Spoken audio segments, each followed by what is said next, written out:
Okay, just give me a moment. See what goes on here. It's the audio on here? Is this even streaming?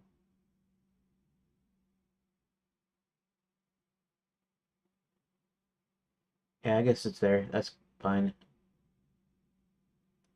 Okay, I can mute that. That's all right. Okay, just give me a second.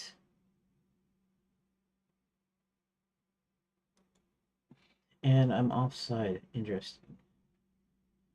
Interesting. That means this needs to come over here to be in line with at where I'm actually sitting. And there we have it.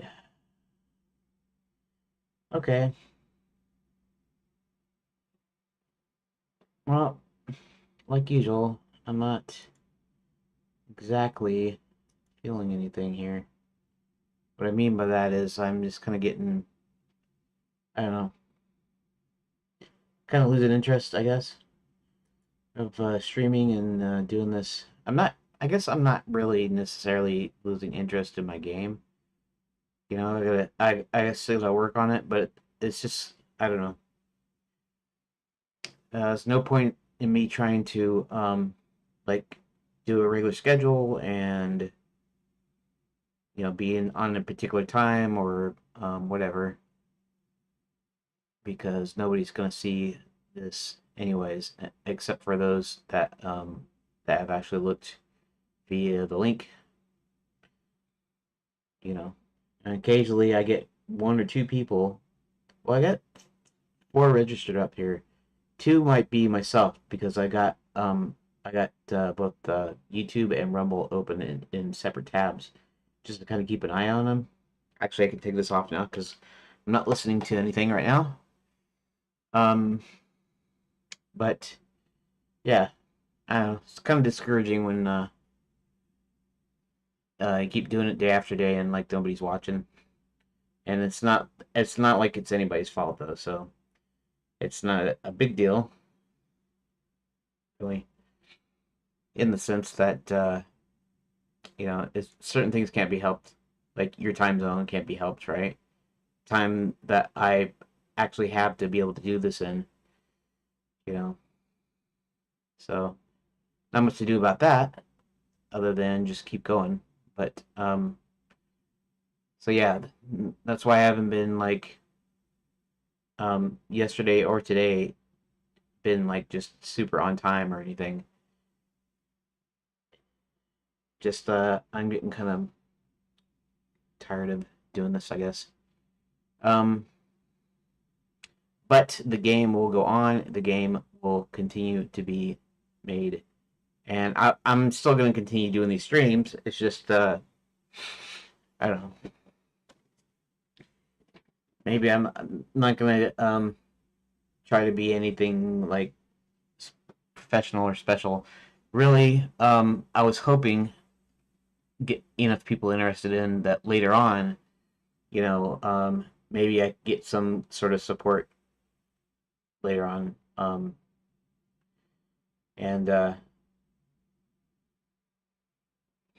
yeah, so I don't know. Okay, maybe it's just a phase or something. Who knows? I am gonna continue to to make the game though. Of course, there'll be a lot of times where it's just like this. It's gonna be like the same thing in and out. Like I'll introduce new cards, new bits of story. Um, Maybe a thing I could do to keep it slightly interesting, even though there's not that much you can do to keep it that interesting, is kind of show where I am at in the story at the time I'm working on it. And you can see the cards, and you can see when the pages, when I actually read them out, and when I'm making choices and stuff. But you may not know at what point in the story. Okay, so I'm going to tell a story from the beginning, but in as short form as possible. And you one or two people that are in here, um, it's already down to three now. It was at four, but now it's down to three. So um, maybe somebody got annoyed by what I said, or maybe they just maybe they couldn't stay on or something. Who knows? In any case, okay. So a quick recap of the story. So Enchanted Lands was a magical kingdom that the king and his chief advisor and friend Hubert, or Harold, which I'm still not sure if I'm not going to change it back to Harold. Um, they at the insistence of Hubert, Hubert suggested they turn into a tourist resort instead of taxing the people to death.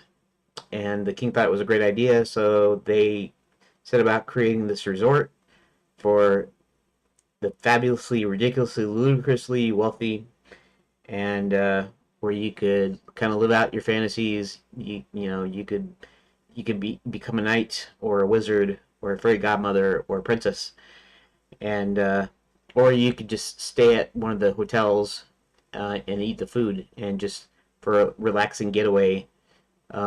That's a little bit different than your standard vacation.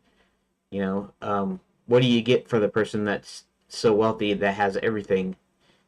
You get them tickets to this place. And anyways, so so then things started happening. People started disappearing.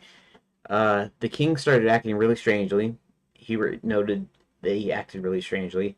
Then a guy named Maximilian comes in and he buys up all of Enchanted Lands, and which the king sold to him. Which he also doesn't know why he did that because the real king would never do that. So he knows that there's something wrong. And then comes the rumors. The rumors that a guy, a evil sorcerer that was previously banished from the lands, has returned, and he has snuck in, and somehow he's subverting things. And what happens is the schools start closing down. The night school turns into a real military training academy where they're training with real weapons and uh, learning to be deadly about it.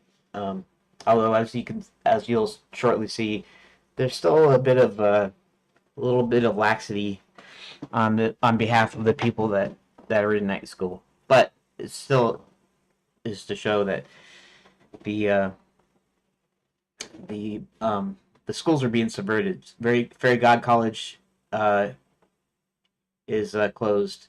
Wizard University is closed also, and um, dang, I forget my own stupid story. Oh, Princess Prep. Um,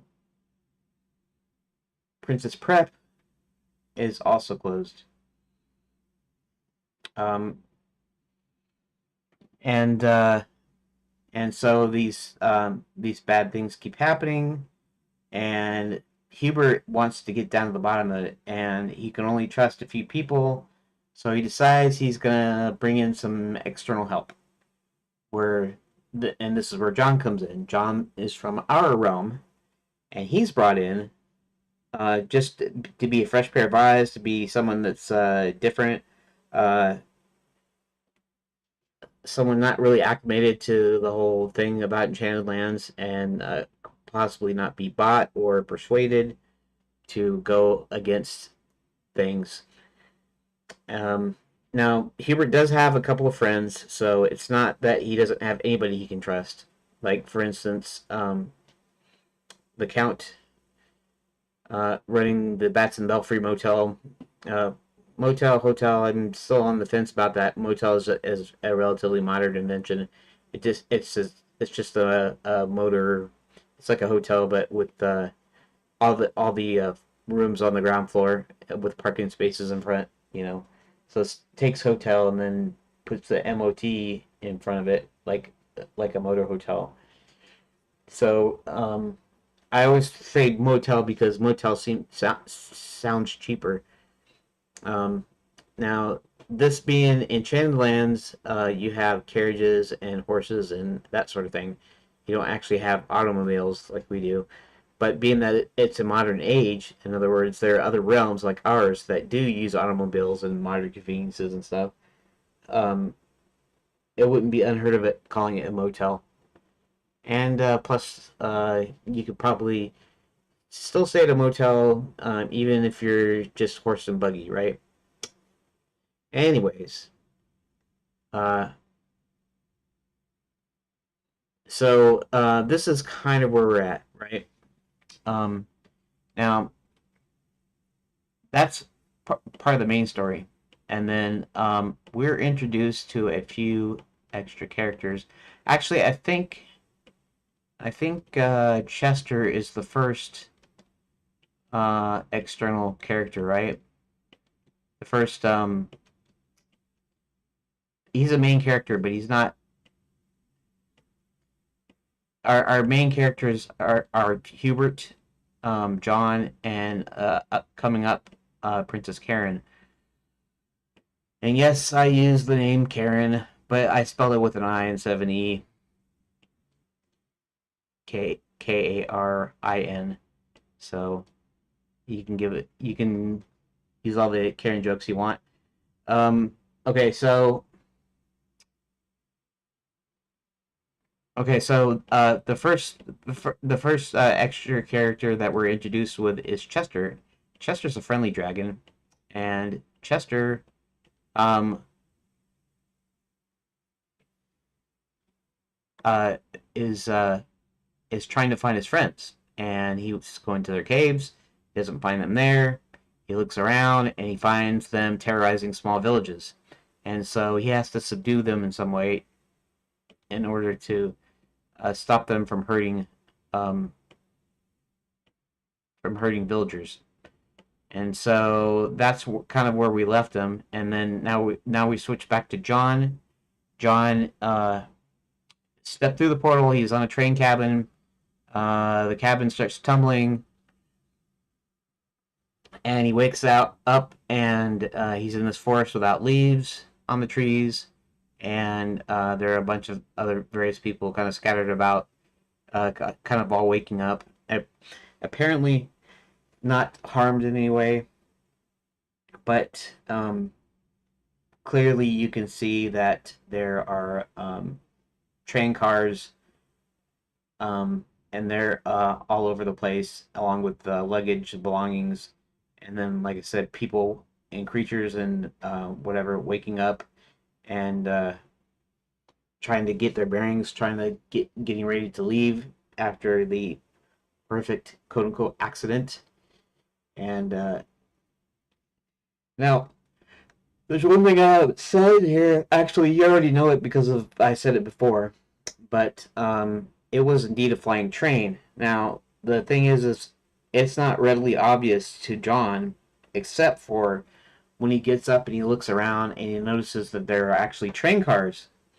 So apparently they were in the sky and the train somehow took a fall. Or either that or somehow the train derailed. John doesn't really know at this point. I don't know if it will be relevant to put in there. I mean, eventually you're going to find out that they're flying trains, anyways. But I don't know if it's an important thing. Like, okay, so he wakes up and he looks around, and okay, this is the page here. The page here is John awakens in a forest without leaves. As Hubert walks over and introduces himself, Hubert tells John that he brought him here to help find out why Enchanted Lands is closed, why things are going poorly. Um, they've had no new tourists for a while, and Hubert needs to get down to the bottom of things because this doesn't look very good here. Hubert mentioned it's a good thing that he fell near the edge of Lapswood since it makes you forget things. Hubert and John start walking out of the leafless forest. Okay, so the next page after that is Zanzibar, and Zanzibar is actually from our room as well, but he's in a different location. He's actually he's actually in Las Vegas because they have a Wizards convention there. and he's trying to escape from the police. And little does he know that the group or the group of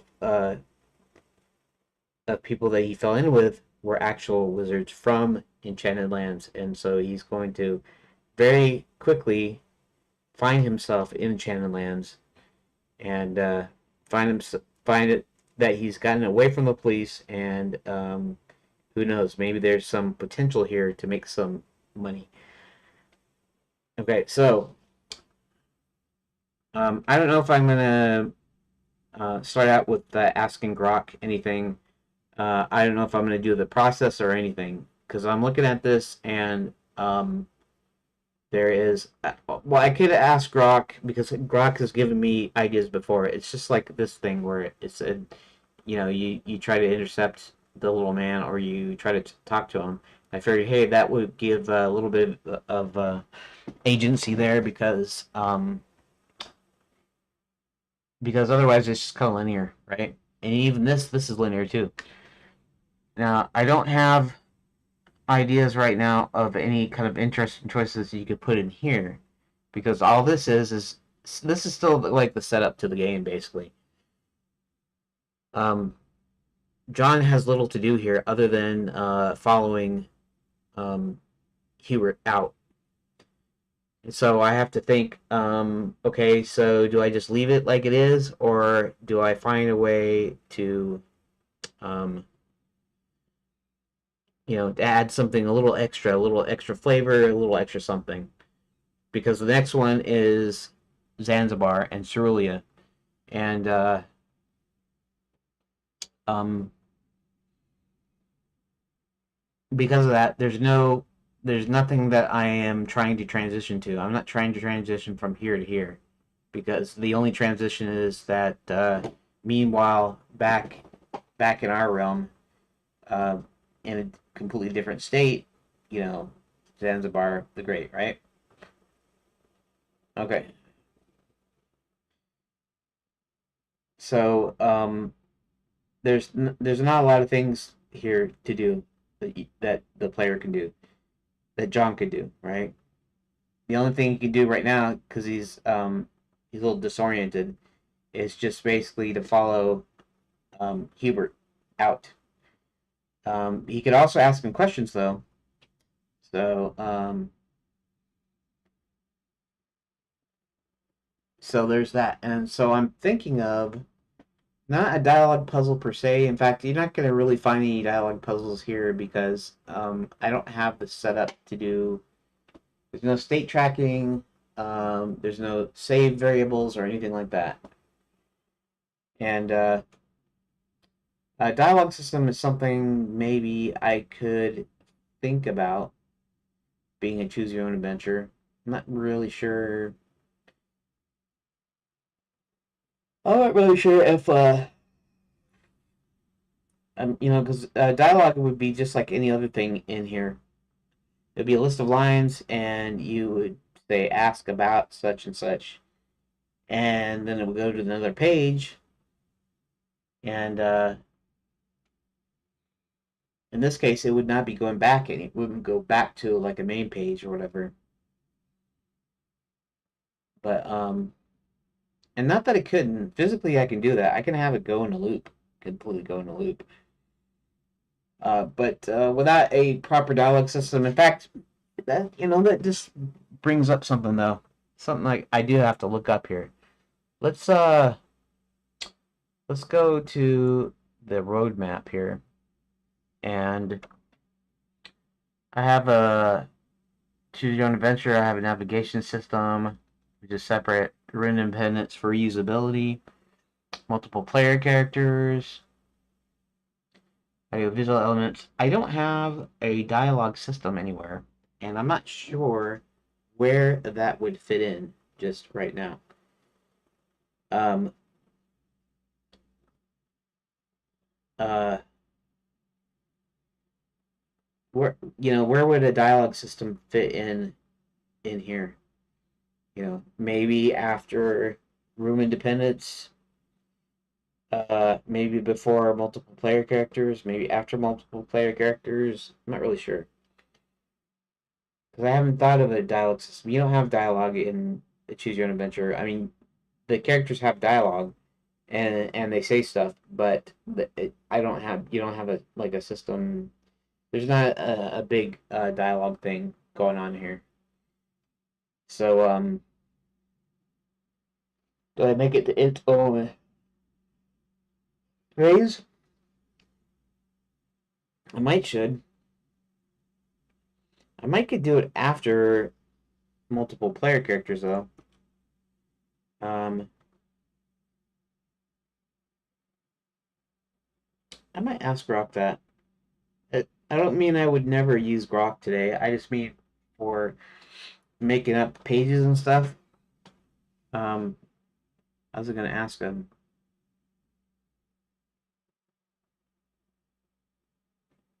Hmm.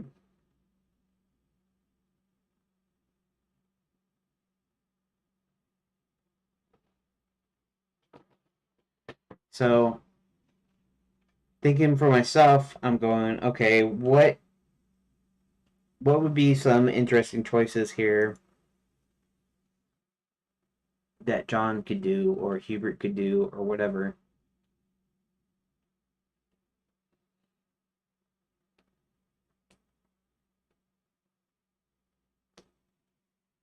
I could make a thing that's not choices, that just the dialogue that just goes from one to the other linearly, or I could actually do the choices, in which case I'll have to, if I want to cover everything of the conversation, I'll have to make multiple copies, like kind of like I did above.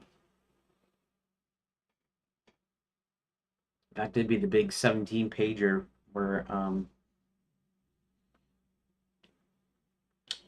um, where you choose. Yeah, I'm not sure.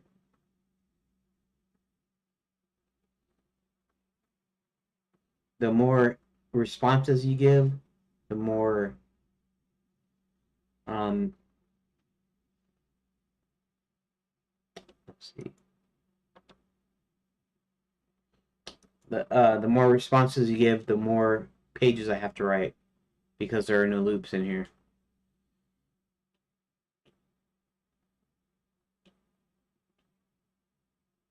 And again, I might when I do the layout tool, when I figure out how I'm gonna do handle the thing of loops or of deals, um,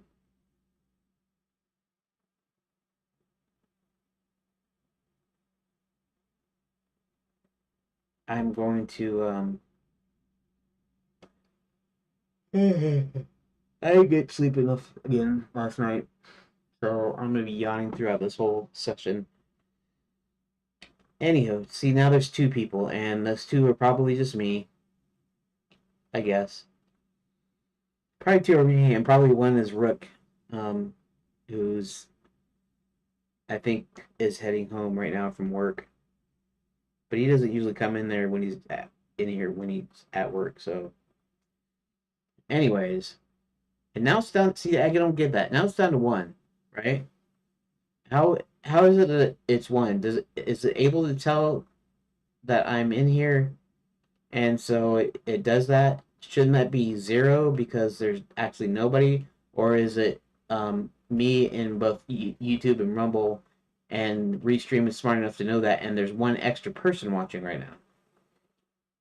The only thing is, one extra person. If you're not myself, you should go ahead and log in somewhere and chat. Put a little something in the chat so I can see that you're actually watching. But in any case, it doesn't really matter.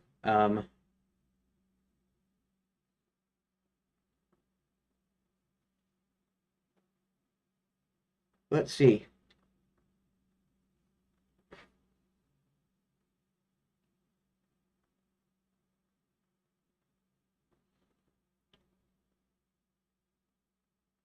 Well, maybe I'll go ahead and ask Rock anyways. I guess I'm relying too much on the AI though, which means I don't get a lot done if I'm not actually actively working on this. Um, see, can I get work on 4 pages a day? 4 pages would be afterwards. In other words, this would be page 1, this would be page 2, whatever other 2 pages are after this, and would be all the things that come after it. So, anyways, what I was thinking is, I was thinking that you might want some information, and the best way to do that would be a dialogue tree. And in this case, like I said, it's multiple pages. Uh, the more options I give, the more pages I have to write in order to be able to hit the next ones. I could just keep it to 3. 3 might be alright.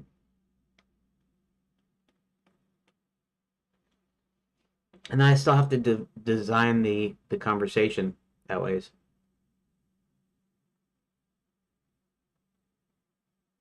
I think.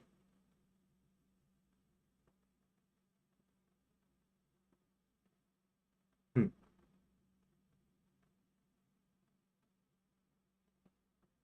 Anyways, so that's the thing. I'm gonna go ahead and ask Grok anyways. I don't care. I guess you know I'm. This is what it is, and I'm using the AI. And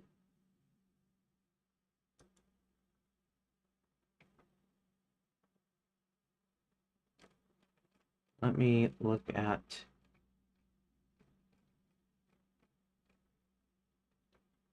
Um,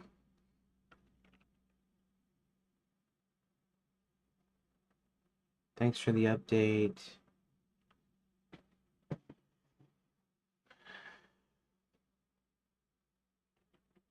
You don't. Okay.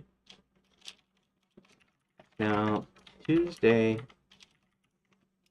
and almost 12:30 my time.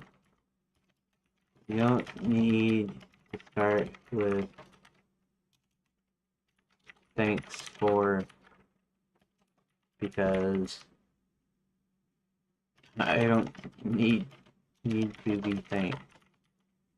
If I want you to respond appropriate, I have to give you whatever update or info that would provide context for my request.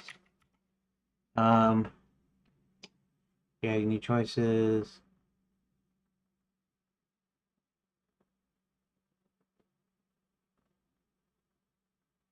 Uh, you don't need to recap what I'm doing when I ask something. And by recap, that's the whole thing that does something like here adding, if you, let's just do it.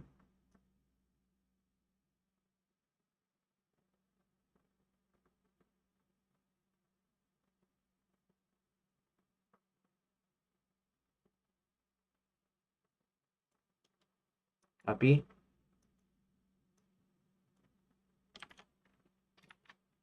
Okay. So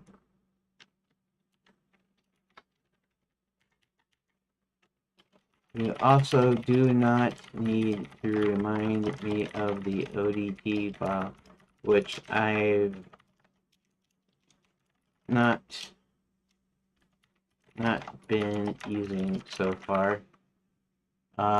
Also, you can forget about mentioning any shiny objects.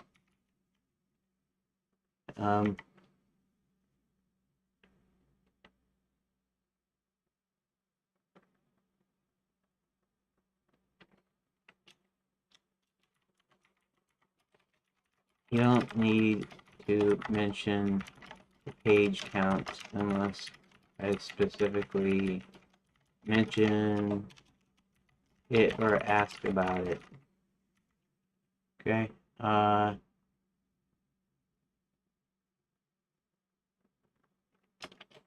Also, don't mention the 5-step process, as I've not really 100% committed to using it. So just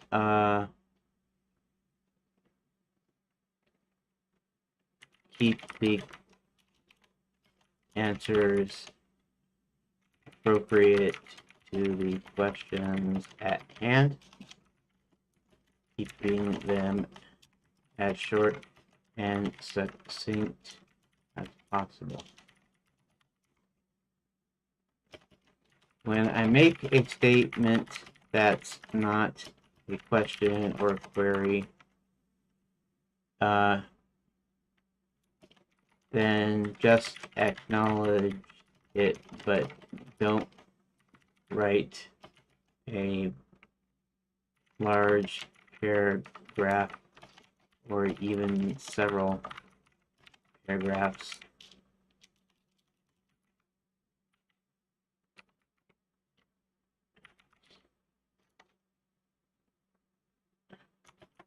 About it. Only elaborate when I ask you.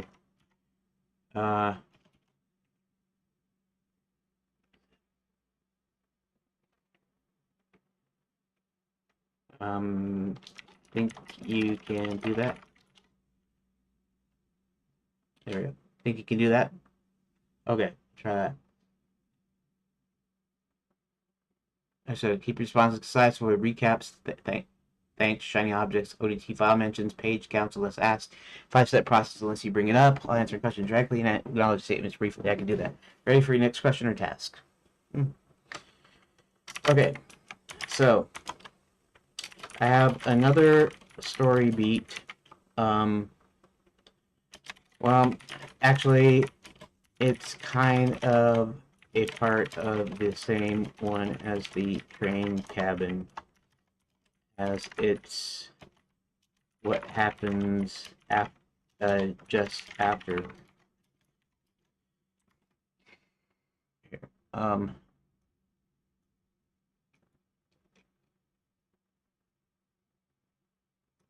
Let's see, let me copy Sylvie.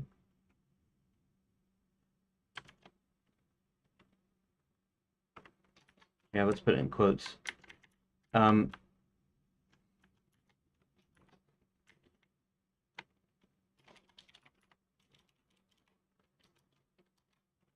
The next page after that regards a new character, Zanzibar the Great, and his introduction. So we're introducing another character here. In any case, this is just a linear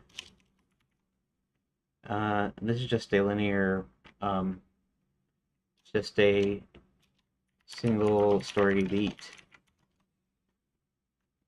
that Hubert picks up John and he leads him out of Lapswood. There's no room for any choices here. Although, I'm wondering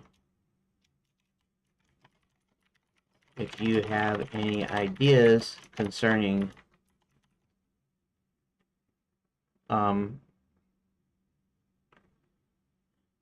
anything that could make interesting choices here.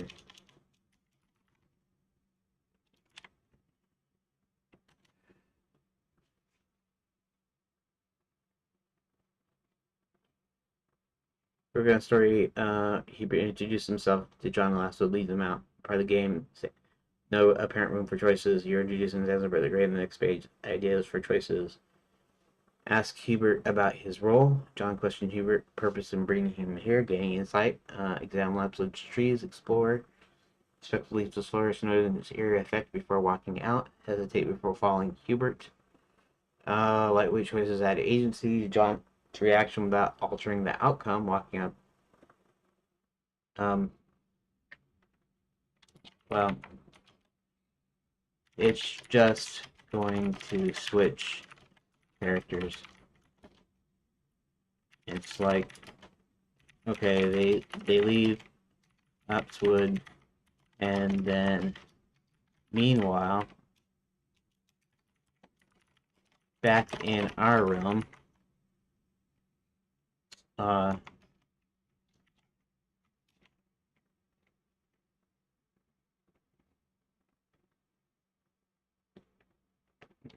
a shady looking character in a magician's outfit is hiding from the police.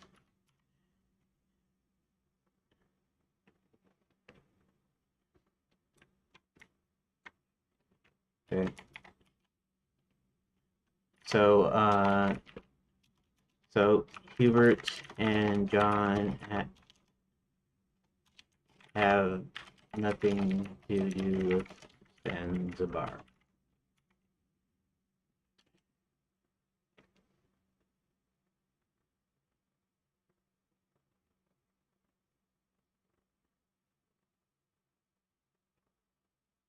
And since Hubert and John leave, the next page shifts to another character.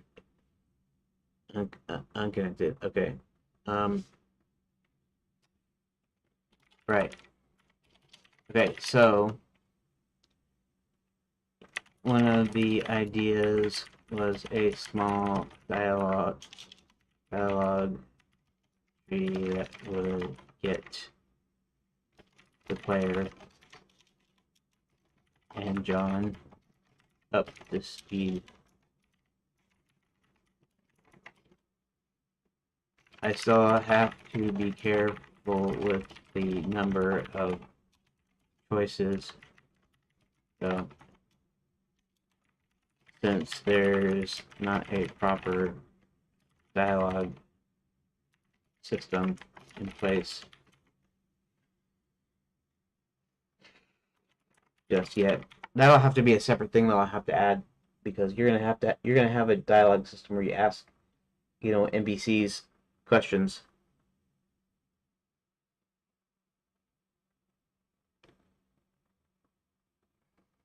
Okay. So I suppose I could also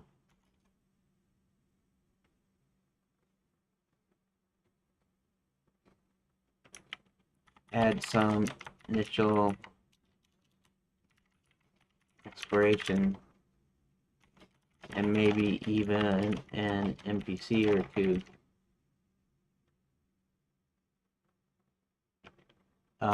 Before you actually meet with Hubert. Before John actually meets with Hubert. I don't know if you notice when I say you,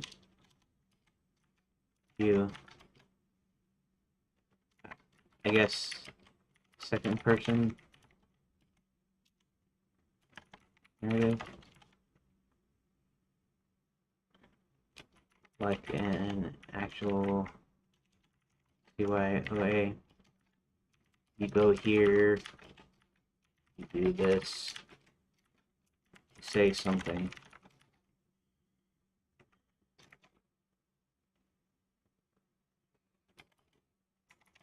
I'm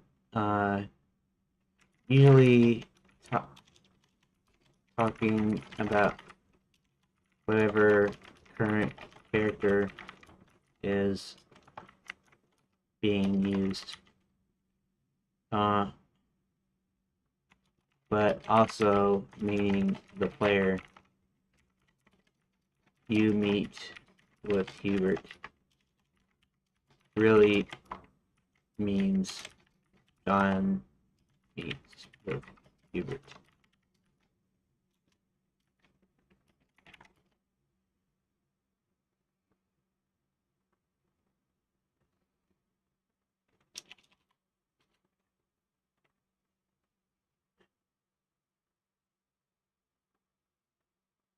Small dialogue tree to help bring cautious about too many choices to lack a proper dialogue system. You're also thinking about adding initial exploration NPCs before John meets Hubert. The use of you in the second person there reverts the current character. Last web page is part of the train cabin beat, leading to Zanzibar's introduction in a separate realm. Choice ideas, explore the edge. You, John, examine the leafless trees, noticing strange carvings. Call out for others.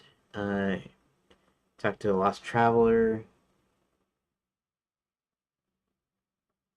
Dialogue tree. Post Hubert. Two choices, keep it simple. Ask why Enchanted Land is closed. You and John. You, John, question Hubert. Learning it's tied to mysterious force. After given agency. Okay. You're giving me some decent ideas, so I'll be able to craft something here in a moment. You don't have to refer to the characters like you, John. Do something. I was just telling you that I tend to slip between second person and third person narration. I just wanted you to know that I'm usually referring to the character the players controlling at any given moment.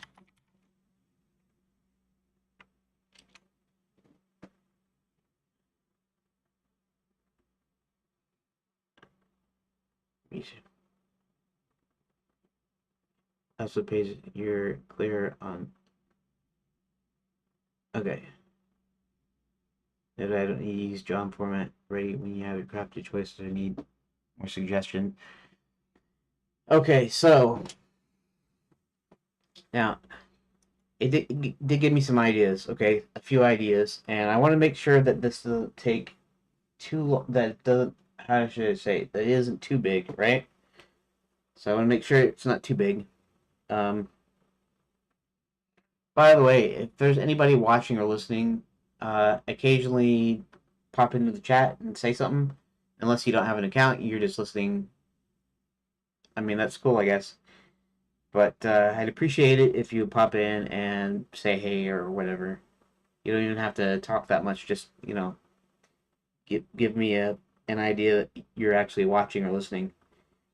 Unless it's you, Rook, which I don't know if you're on yet, but if you are, you don't have to say anything really. But anyways, okay, so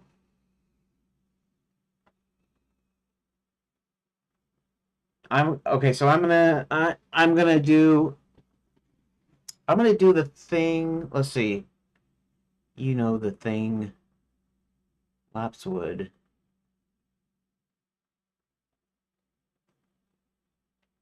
Um, should I go and rename all the Lapswood ones? Okay, let's see how many Lapswood rooms we got. First off, uh,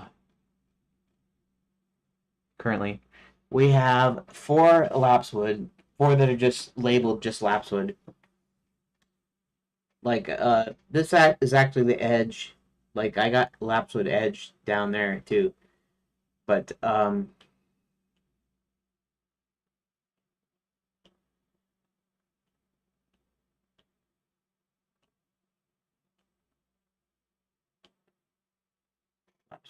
Lapswood.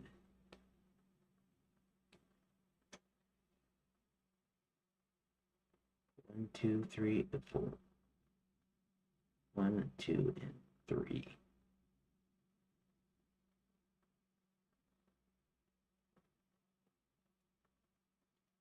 What it means is I'll have to. I don't know. Okay, there's two things I can go about this. One is I could just start with whatever the next lapsewood number is, which would be 4, and I could do it from there. Um,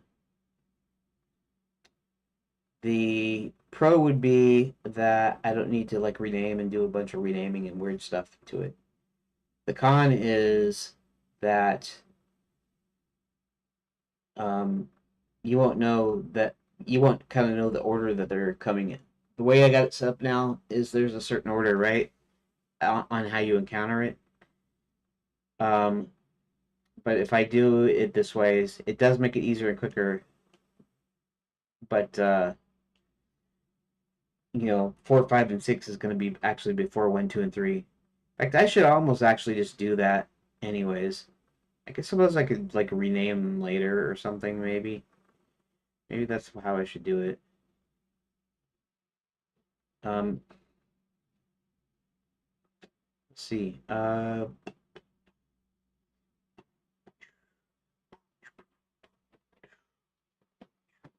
Okay.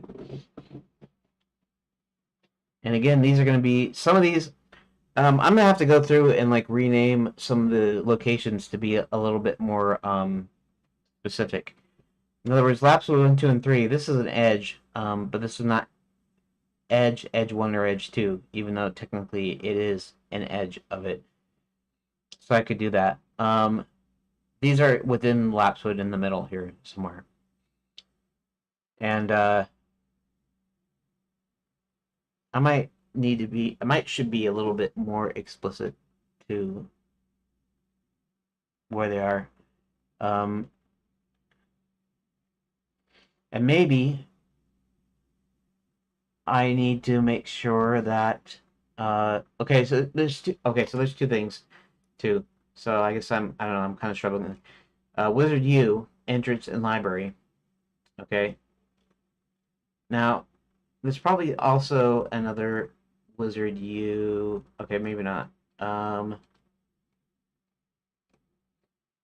let's give it an idea. Grand Enchanted Landing, side door, kitchen one, and hotel room. Right? Technically, these are different locations. These two aren't different locations. Actually, let's look at this for a second.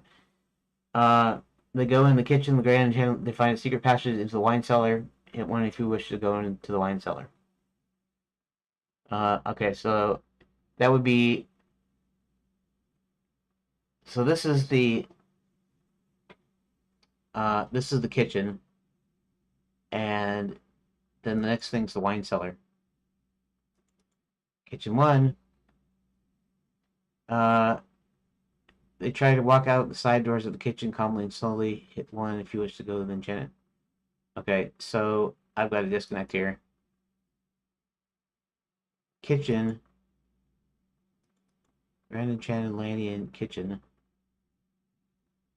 Oh, right, wine cellar. Enchanted Landing wine cellar one. You know.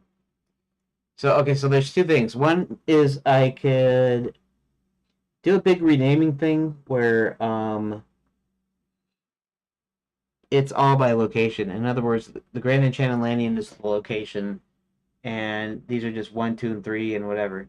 The other thing that I could do probably is make sure everything is pretty much unique. Unless they're literally going to the exact same place as they were before, right?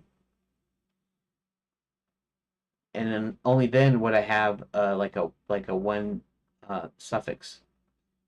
Yeah, I'm still unsure what to do about the names here.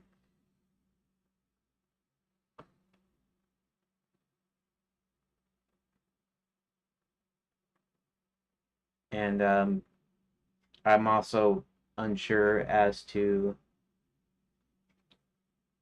Well, maybe I should do a renaming thing when I'm completely done. Maybe I might have to think about that.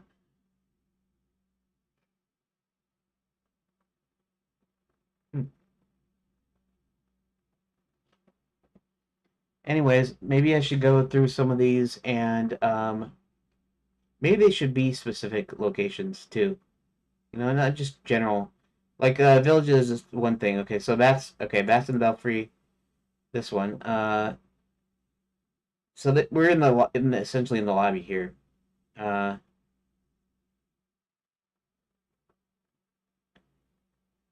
so we're essentially in the lobby, right?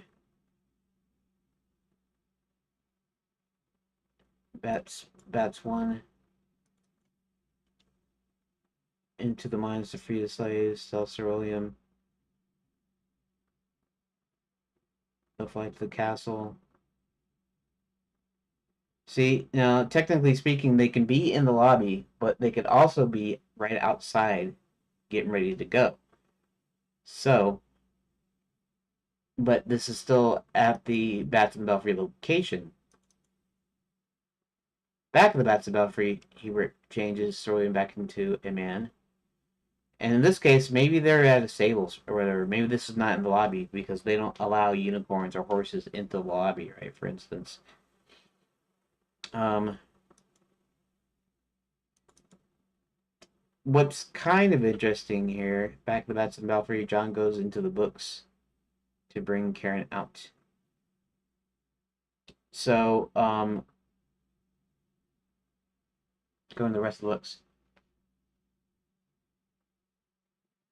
So literally, I think they're literally going inside the books by opening them up and then bringing them back out. I'm not even sure how I decided that would be a thing or how I decided how it should work. Okay, to clarify a lot of this stuff, I think that'll meet back at the Bats lobby. See, a lot of them are just in the lobby.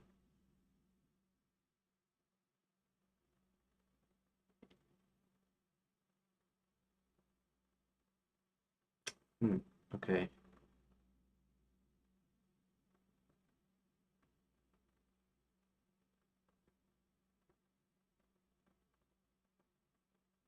Hmm.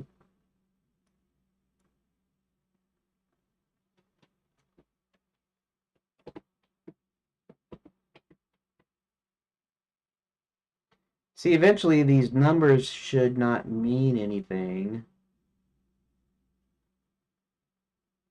I wanted a way of keeping like locations together so that when I do a location, you know, you go back to the same location several times.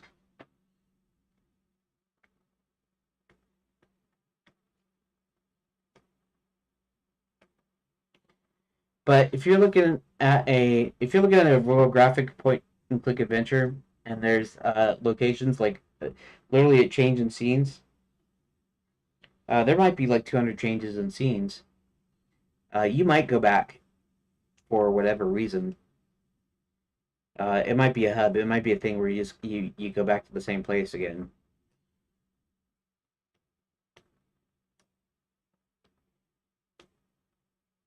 I mean, this is pretty good here.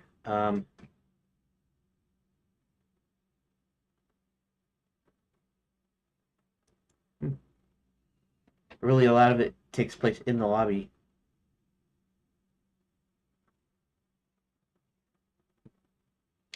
So, in a sense, maybe I should be more specific, and I should make sure that the only ones that get a suffix are.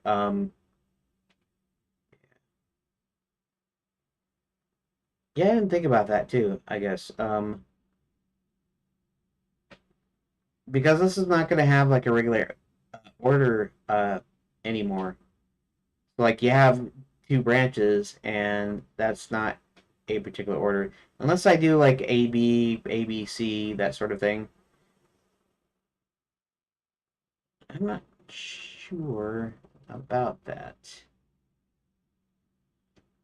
Huh.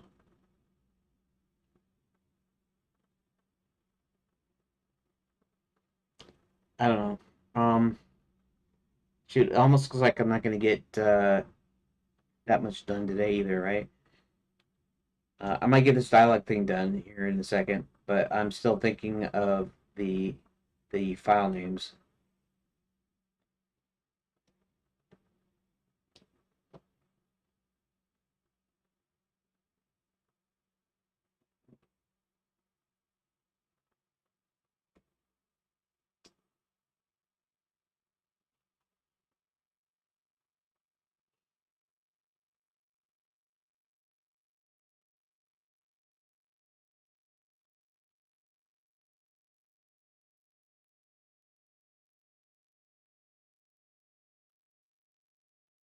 Hmm.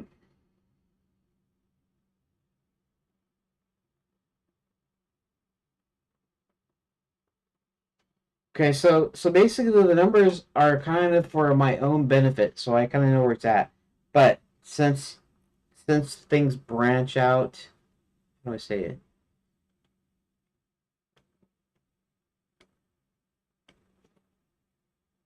Maybe I should have these like renumbered. Should I do that? Should I have them all renumbered?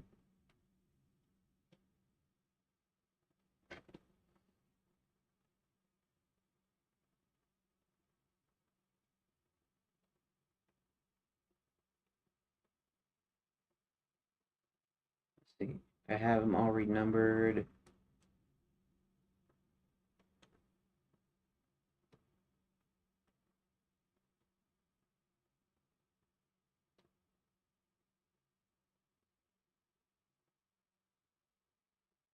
30A, 30B, 30C, 30D.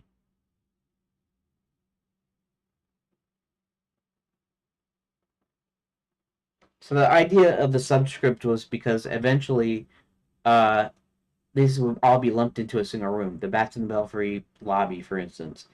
If all these take place in the lobby, I don't know about the opening that might be the outer doors or something, and so it might have less of these, but um, make sure that there's distinct locations and make sure that they're in the distinct locations.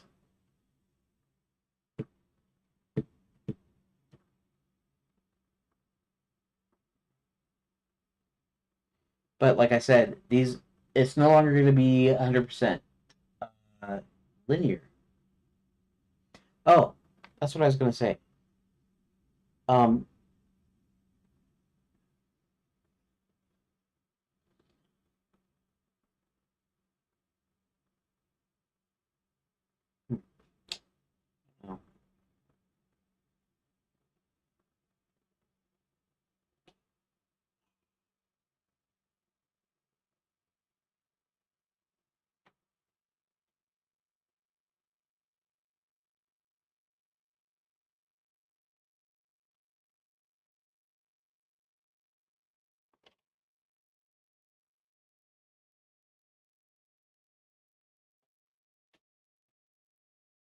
I guess I'd have to look at the hierarchy in the thing here.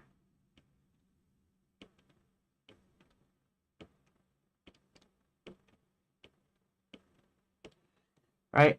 It's like one, two, three, four, uh, and then for instance, this is five, and this is six.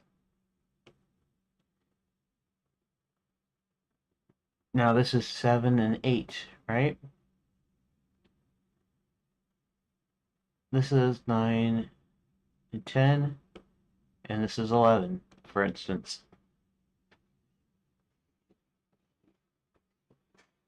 Is that how I work it at?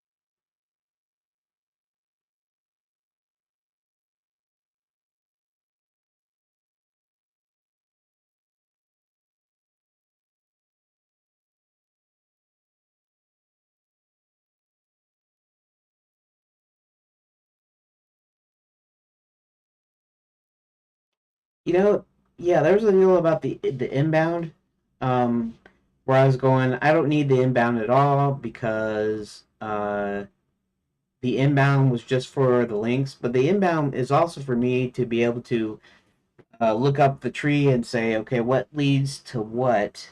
And I can see that clearly here. I can see that Hebert Home 4 is as a direct descendant of Hebert Home 2, right? As is Hebert Home 3 is direct descendant of Hebert Home 2. I know that those are inbound by this. Um, I don't know when I'm looking at the files directly though.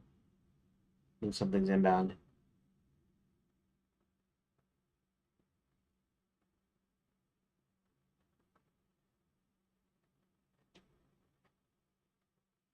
That's why I was saving them, sort of. Although technically speaking, that doesn't isn't necessary for the actual game itself.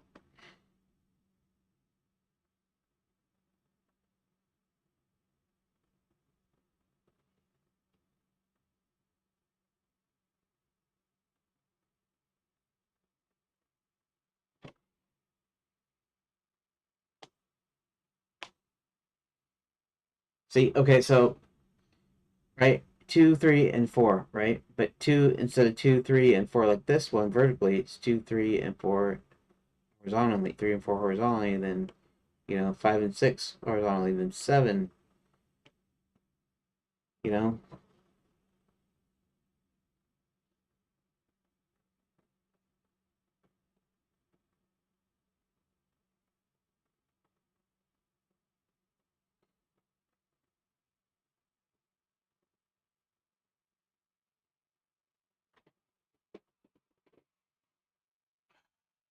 Okay, let me ask Rock the one thing here. Quick question. Um,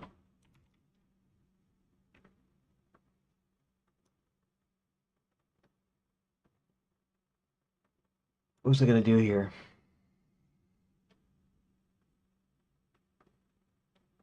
Oh, um, I have subscript numbers um for the same location but different um visit, I guess. Not really sure of the term I'm looking for, but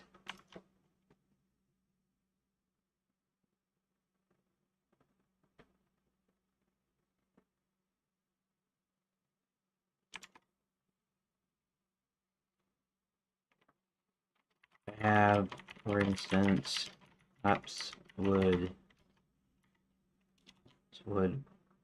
one,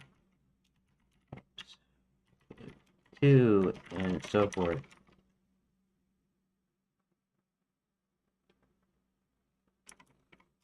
Now, since I already have a number of Lapswood pages, I tend to either have to choose the next number in order. For instance, let's go over back over here. Lapswood, where's Lapswood?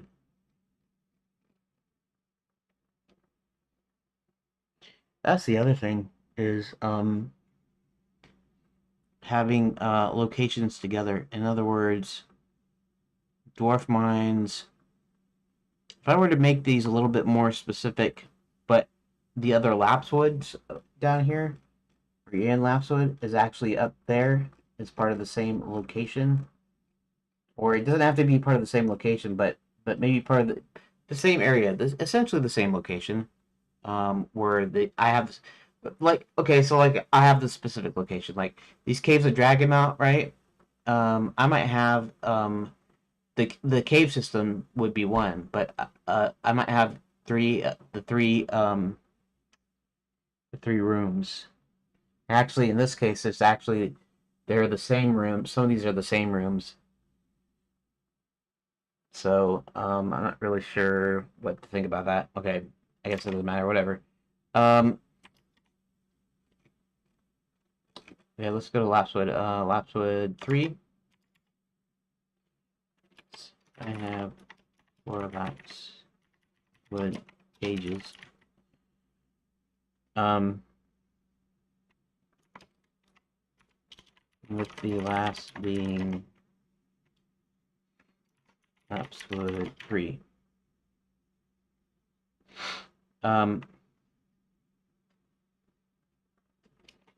So either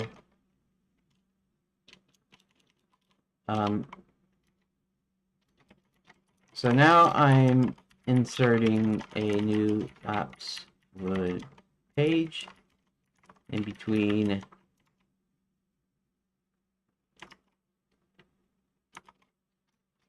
that first apps wood and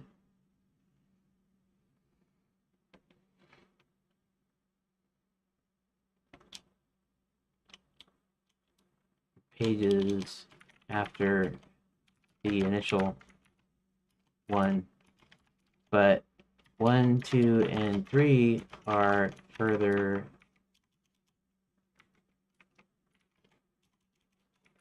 on down the list. Starting new apps or pages.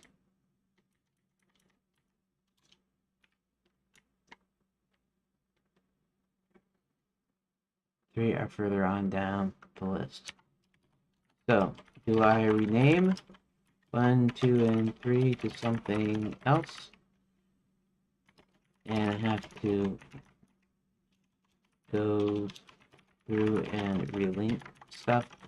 Or do I just pick the next number, i.e. apps would 4 and 5 and so on?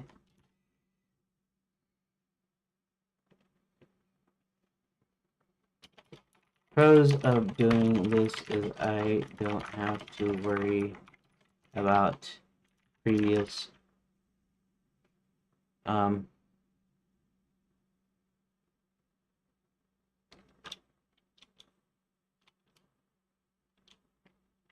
this is I don't have to rename or change anything. I just leave it as is.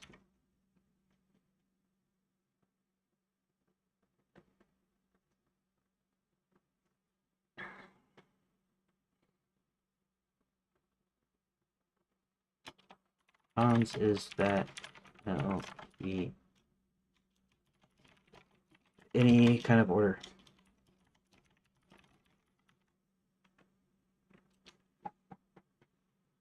I guess it's not really a quick question, but I thought it was quick.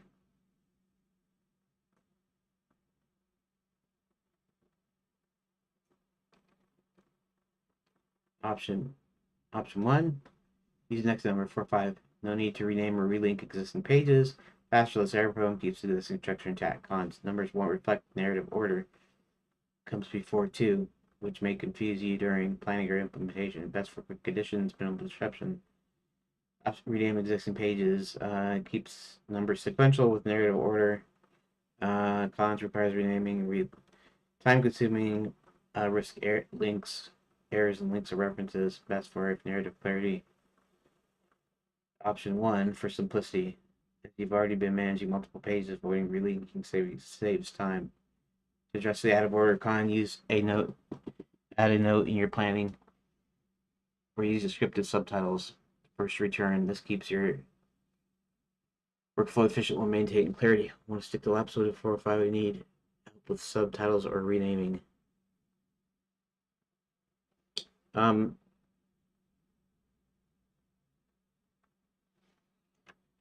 Mostly looking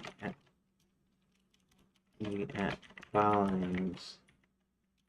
So I'm not sure if I'm going to use subtitles, but I'm still considering about how numbering should work. Not only that, but to complicate matters, is that once I add choices, there's no true linear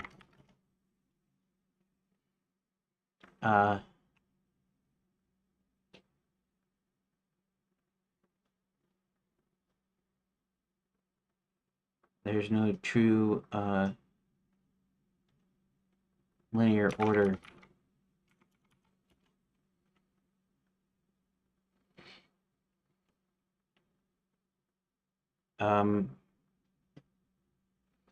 I'm still trying to figure out what's the simplest way to help me keep track of what goes where.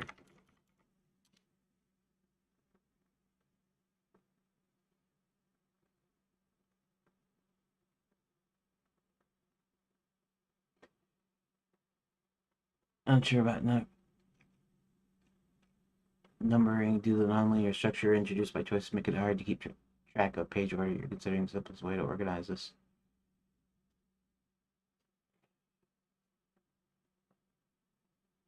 Diagram noting connections.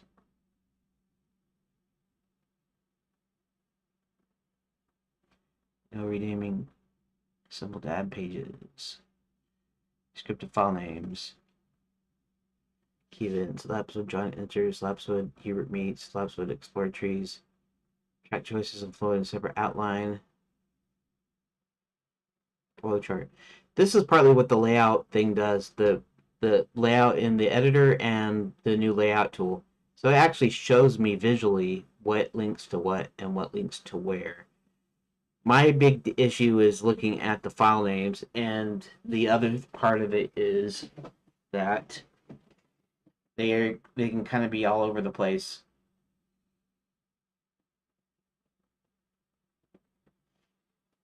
Hybrid numbers.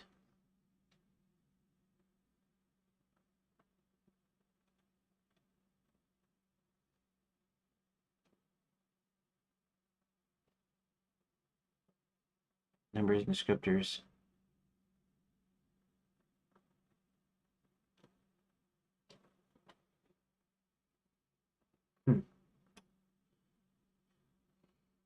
I mean, the more I add on, the more it gets complex. But maybe the best way is to just the sequential number ordering.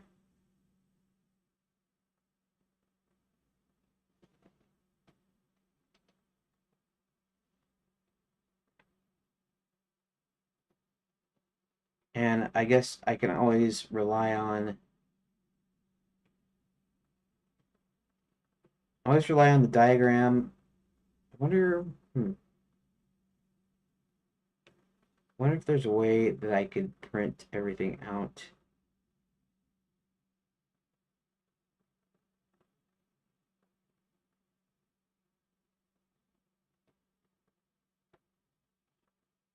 Hmm.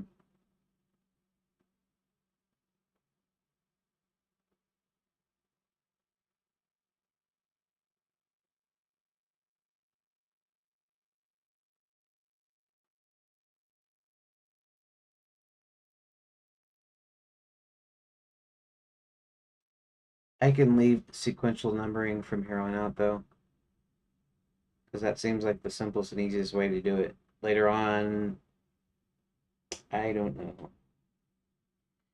See, okay, so as I'm building this is the only thing, the only reason it's important is while I'm building it.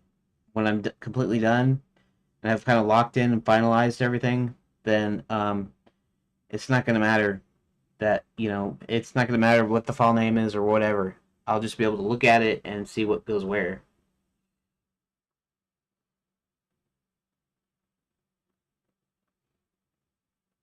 Hmm.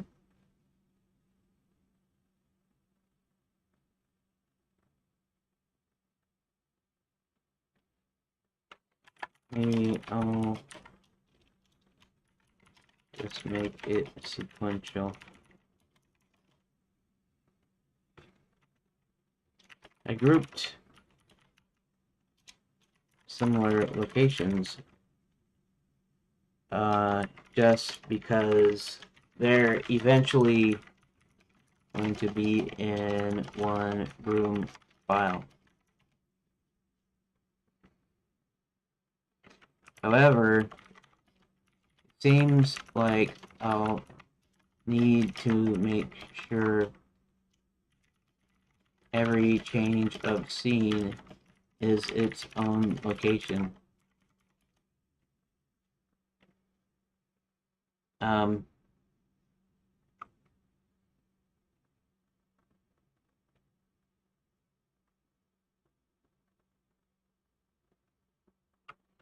I guess that's how the old regular graphic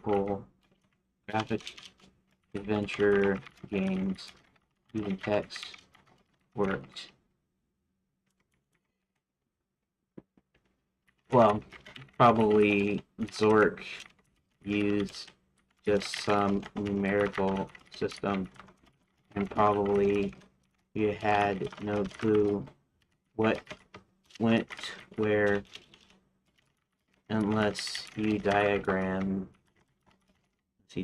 it like on pencil and paper, like with pencil and paper.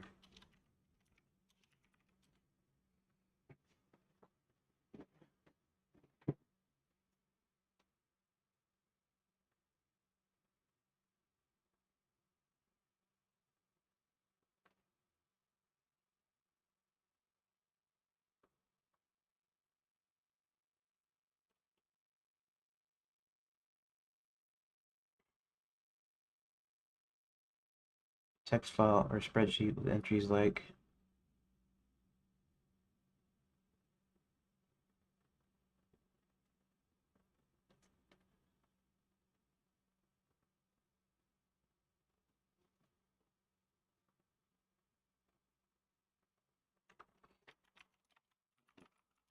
not right now. However, um, this is partly why I had the editor modified to show connections and why I'm working on a layout tool. I'll be able to see everything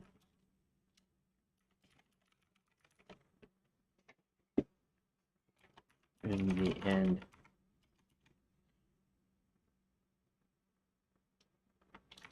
Right now, I have a little trouble because I'm gradually loading in the next areas and not doing it all at once because I'm working on the choices, so I'm keeping it uh,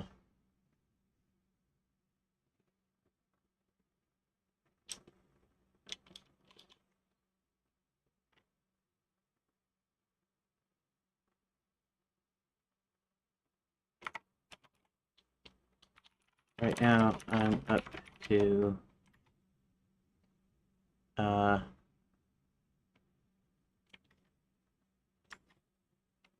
8, which is laps wood.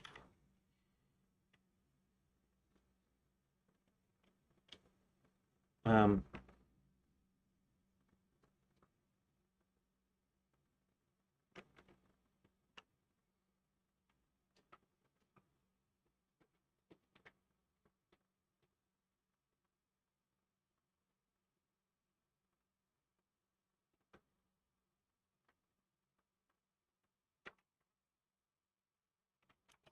so I'm not loading any locations past 008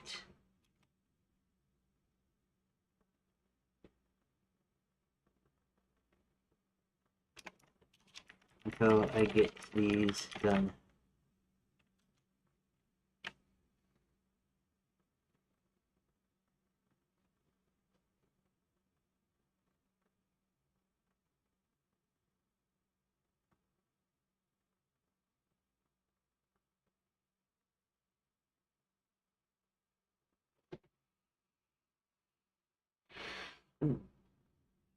Okay, so that sort of answers that question. When I add new pages, I'm going to be adding Lapswood 4 and 5 or whatever.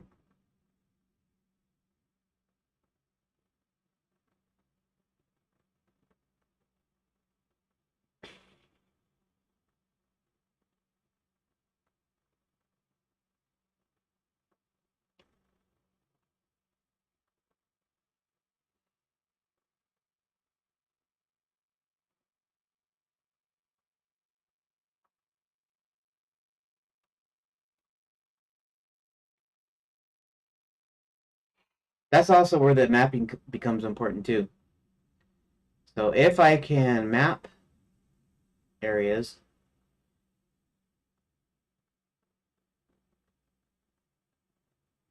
that's a thought, right?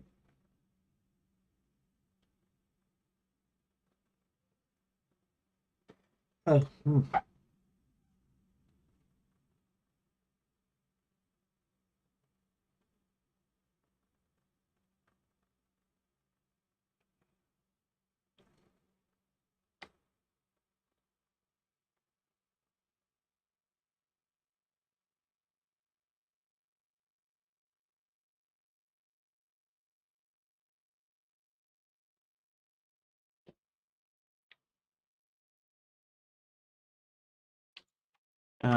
do you know anything about how they laid out, let's say, Sierra Lines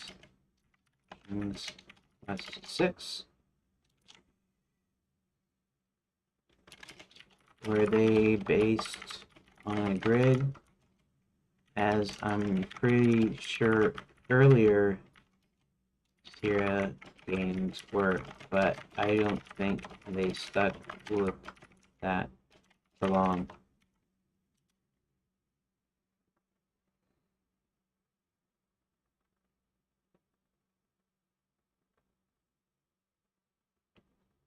Let's see.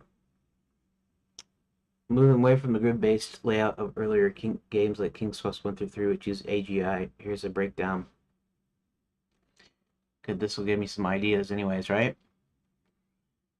King's Quest 1 used a grid-based system, specifically 8x6 cyclic array of screens or rooms for the outdoor world, plus additional screens for indoor underground areas. Each screen was a discrete location drawn with vector graphics where the player moved within predefined paths set by control lines.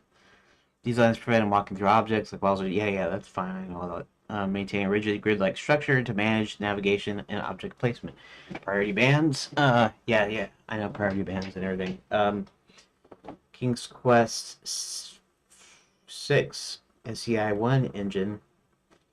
By King's Quest 6 here abandoned the strict grid-based layout for more flexible open world design.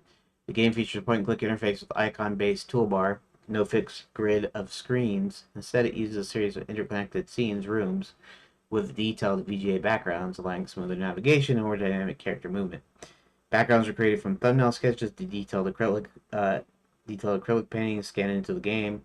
This program is using SCI one to define walkable areas and object interactions without a rigid grid. The game's 120 plus rooms are coded with over 100,000 lines of instructions, emphasizing custom layouts over a cyclic array. The open world design supports nonlinear exploration and multiple endings based on player choices.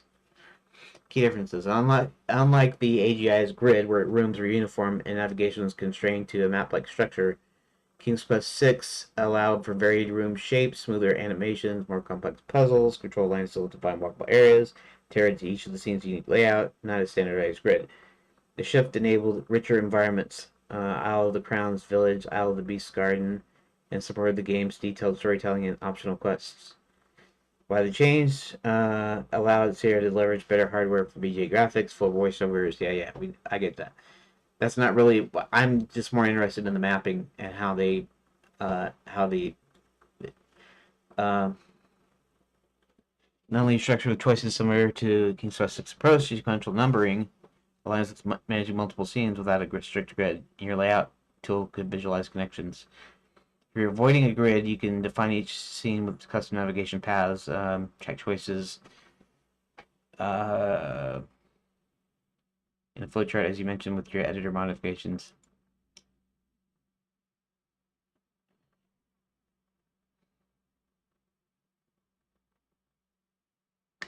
Um, how? What did they use for file names? What did they use for file names? Let's see if they can tell you.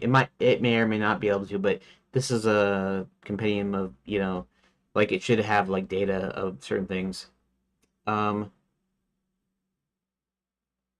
File names for game assets, including room to scenes, follow structured convention to manage the large number of resources. Well, exact details aren't fully documented in public sources. Standardized naming system based on their internal resource management. Here's what we know. Room and script files. SCI games stored rooms, scenes as numbered resources in files like script.xxs, where xxx was a 3-digit number. Each script file corresponded to a specific room or scene containing its logic, interactions, and connections to the rooms. For King's Quest 6, with over 120 new rooms, file names likely range from script view files, character sprites or objects, picture files, sound files,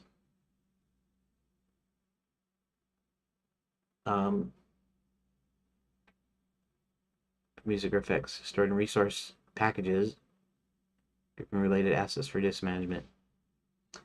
Numbers didn't always reflect narrative order, but were assigned based on development needs, e.g. room creation order or asset type. Designers track narrative flow separately, often with internal design documents or tools like Sierra's picture editor or script editor, which mapped room connections. Let's see, no descriptive names.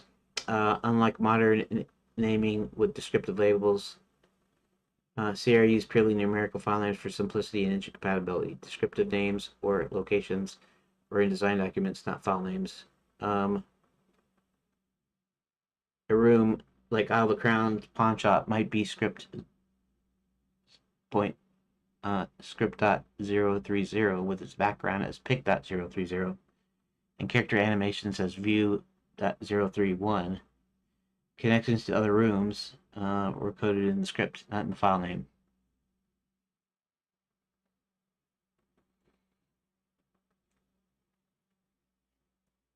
Make narrative choices or narrative order less clear to mimic Sierra's method. Modified editor.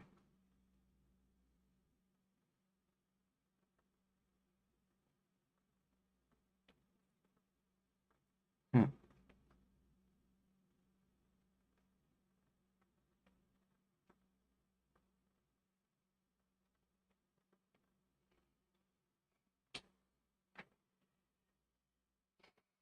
So in essence, they would all just be numbers.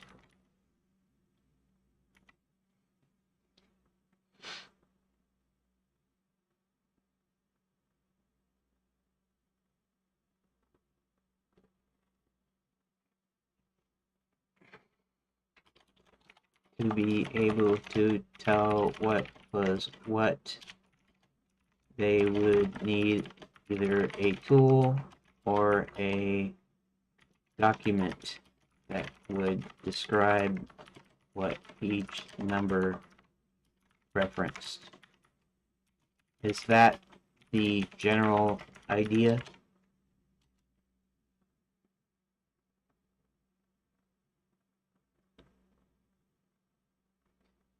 Exactly, use numerical file names.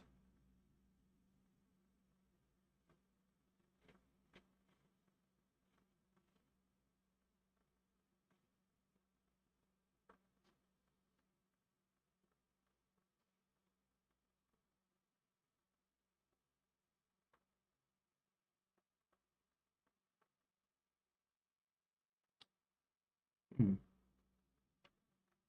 That's a thought.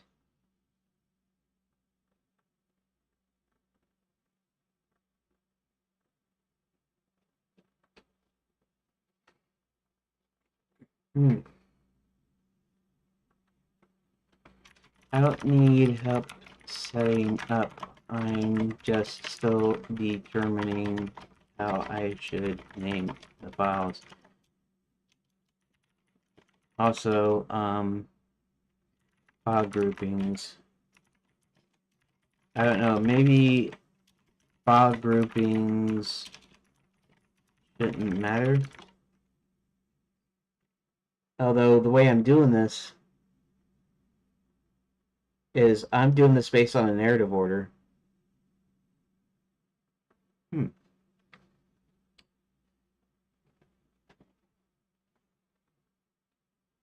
There's a thought though. that I could do this kind of like a hybrid approach, I think. See, it's almost time for my break though, so um, you know what? I'm gonna come back to this afterwards.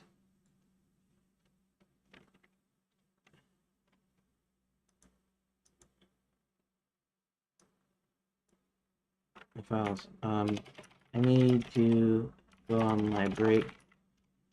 Be back in about half hour,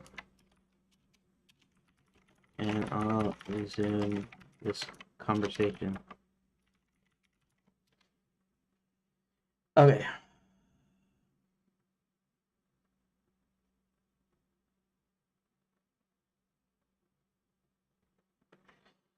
Okay.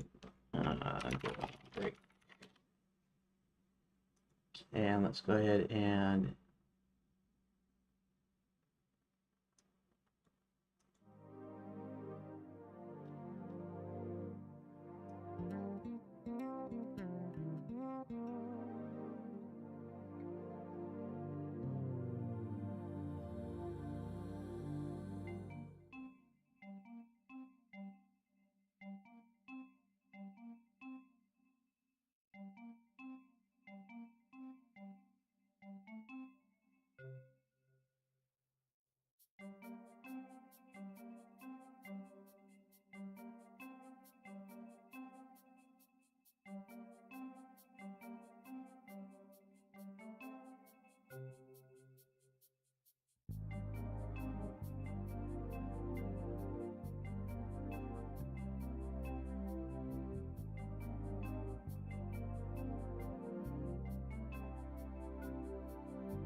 Okay, and I am back. And it doesn't really matter if I'm back, but that's okay. Okie dokie. Okie pinokie, okie dokie, smoky. Clear notifications. All right.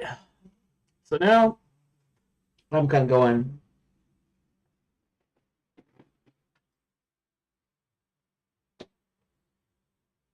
I'm kind of. I'm kind of going. Maybe it wasn't such a good idea to do this way in the first place. uh, okay, so the my original thought is I'm doing this purely for me, and I don't mean I'm making a game purely for me. I am, and I'm not, but that's not what I'm talking about. I'm talking about this phased approach is because of how I am able to conceptualize and how I'm able to break things down and stuff, and I'm not very good at that. So I figure this is kind of a breakdown, right? So choose your own adventure, really easy to implement code to do a choose your own adventure, but when it comes to actually making something, that's a little bit more complex. I kind of almost understand too why they were short. It's not just short because they were young adult books, or you know, it's short because the larger it is, the more complex it gets. But in any case, my problem has to do with how I'm naming the file names, how I'm naming the room names, and what goes to what, and all that stuff. And so, according to Grok, Sierra Games they use numbers, and then they linked them, and then of course you have a tool or you have a document stating what each number it refers to. A Choose Your Own Adventure, an actual Choose Your Own Adventure book relies on pages. These are essentially the same thing. They're pages. I could have made them as page numbers, and then it almost doesn't matter um, what page number it is. Um, so it's like you can kind of do that, right? So I think I think somewhere along the line I'm kind of making this more complicated than it needs to be. I think,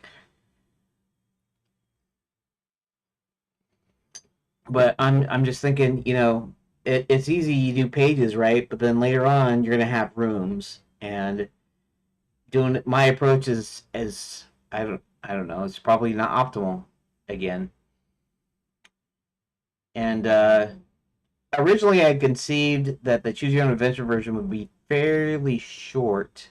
It would be the full story, but told in a kind of a shorter format. I almost feel like I should do that, but if I do that, that means all the work that I've done so far, and even though I haven't got very far in the amount of pages, I still quite a bit of work, and that means that this will go abandoned, and I don't really want to do that either. Um,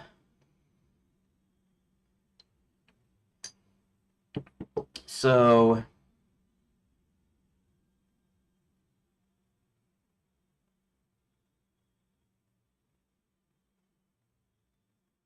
and is there a way to logically, can you do sections? Can I put it in quadrants like a grid? The ease of use of the old grid based system for the early Sierra games was that you basically had a fixed grid. Okay, I'm not talking about the cyclic screen thing where they load in different screens. I mean the actual map.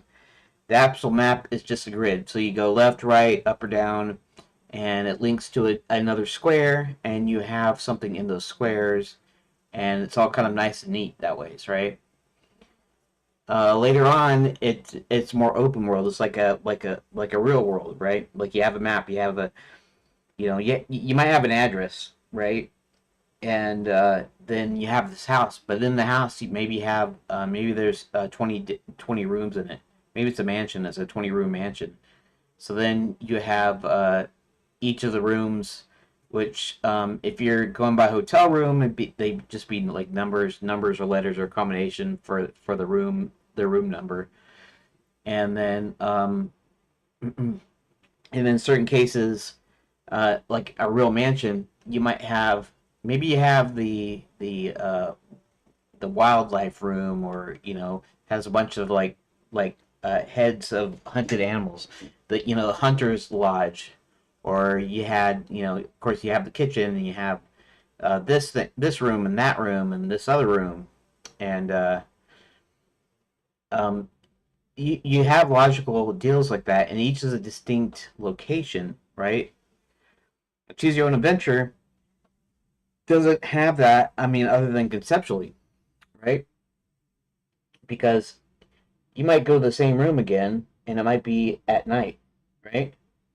Now, it's not going to have a day-night sequence. It's just that later on, as the game progresses, maybe the time in the game or in the story progresses, and then you essentially go to the same room, but it's at a different page, right? So this is like a different page, right? So this is like uh, the cellar night, cellar day, um, that sort of thing. And so I'm thinking of how do I logically group these? How do I arrange these logically so that when I look at them, it's easy to know what goes to what. And I don't know. You have the thing where you have the numbers, and you can't really have a sequential number because it's not 100% sequential.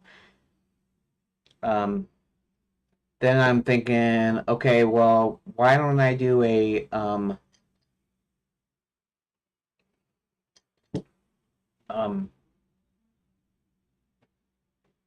want to do it, I guess, a general location, outside location, and inside location, or something, or with a subscript or something, or um, what if I just named all these? What if I gave all the IDs were just unique numbers?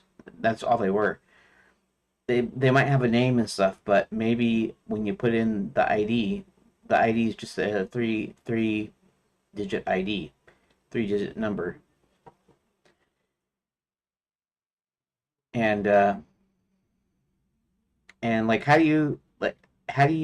does that work out? And is it necessary for it to be a sequence? Is it necessary for it to be similar in, maybe it's the exact same place, like the Bats in the Belfry lobby, where a lot of the different pages or scenes take place, different time periods in the game, and they're completely different numbers. It doesn't really matter what numbers they are; they don't need to be linked. They might be linked at, where, like I said, might do the inbound thing where I put the inbounds in and I think um I'm not I think I still have the inbounds as a thing. Inbounds are a thing. They're just not in the file, right? Or am I wrong? Did I completely remove the inbounds? Let's see. Nobody's chatting, right? Good. Nobody's chatting. Okay, so let's go to room. Room, I guess, is not going to need inbounds, right? Room is not concerned with inbound,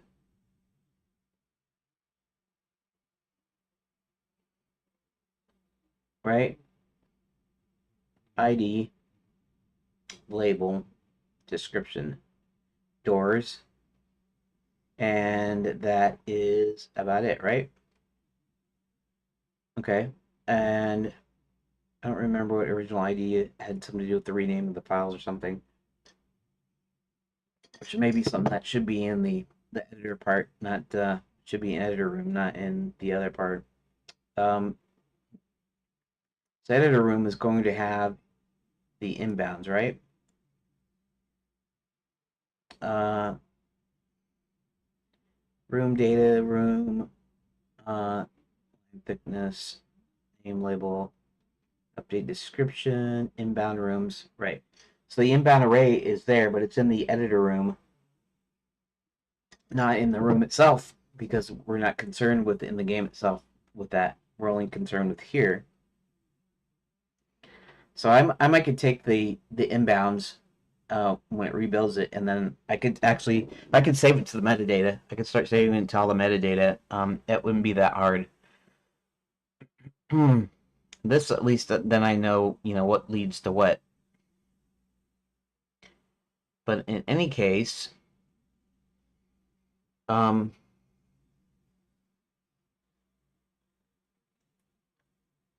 and I would have to update that in the layout tool.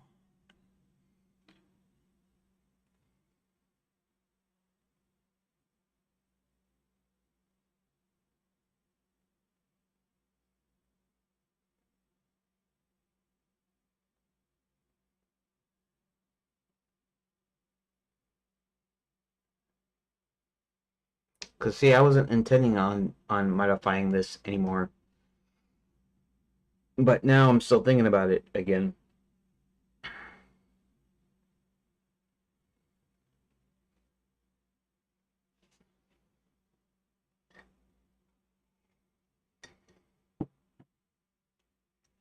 Hmm.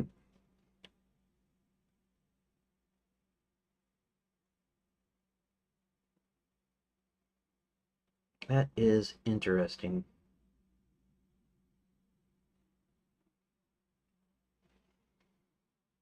And then, of course, I have the point of the save state here. And navigation system, room independence, player characters, audiovisual elements, parser, expansion. Okay, the save state system isn't state save system isn't until phase 9. That's interesting.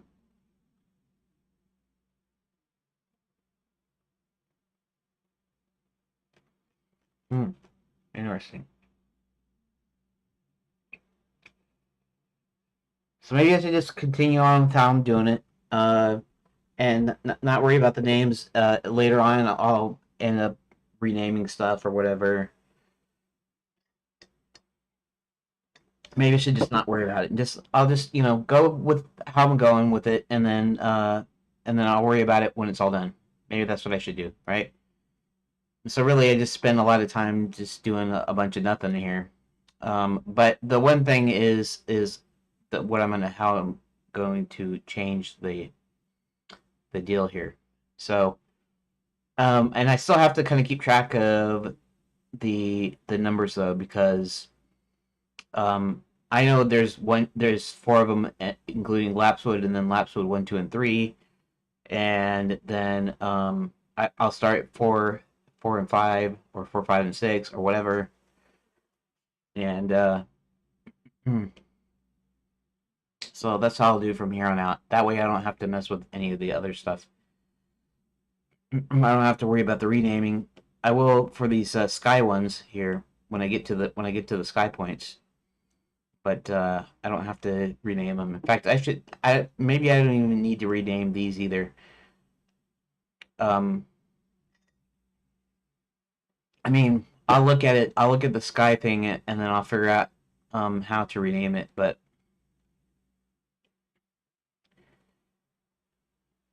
yes, okay.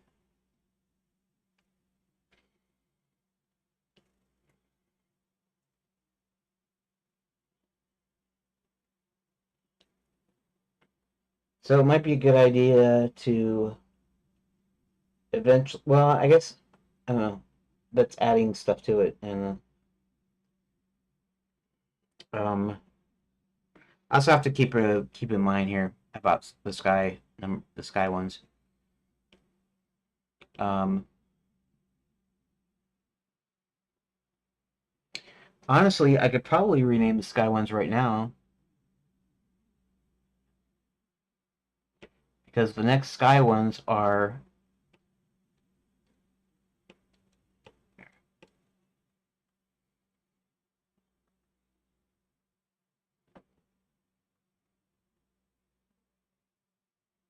I'll have to find out which sky links to which deal though.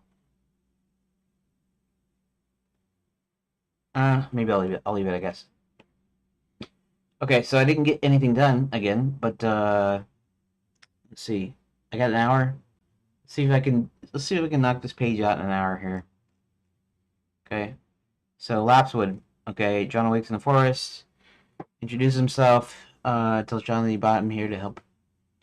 It's a good thing. Maybe I should divide this up into separate pages. I guess I could have them link one to each other.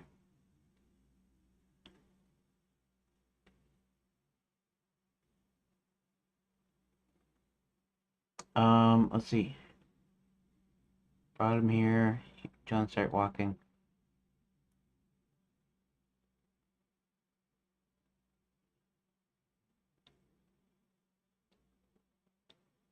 Here it mentions a good thing that you fell near the edge of lots of wood since it makes you forget things. Um,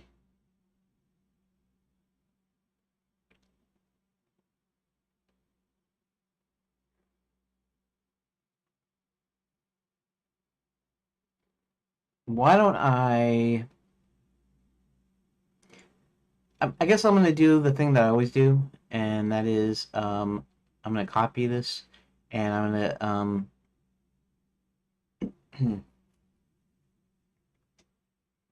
which to go to Cerulean 1. Cerulean 99. Okay,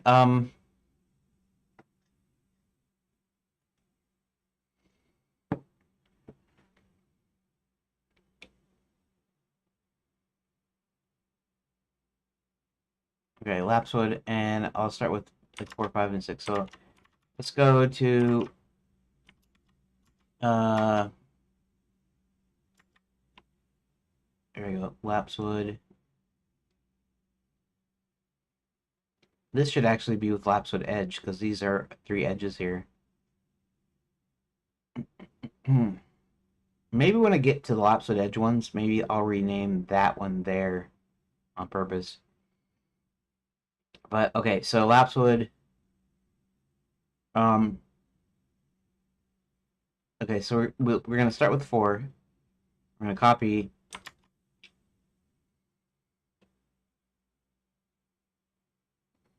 So the next one will be Lapswood 4. Okay, so let's do the thing where I add a new room to add 3, right? Okay. We're gonna try that. Lapswood copy. Okay. Paste _4. Okay. Do the same thing with here. B5. And we're gonna B6. Like that.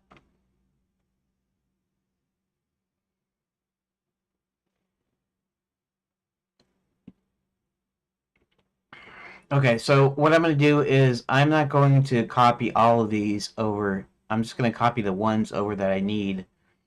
But I'm leaving this like it is, kind of on purpose, until I get all these done to my satisfaction.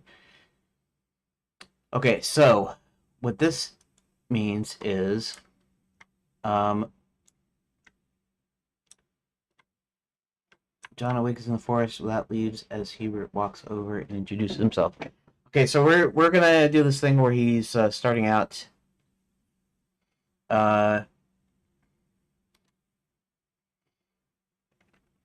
When John wakes up,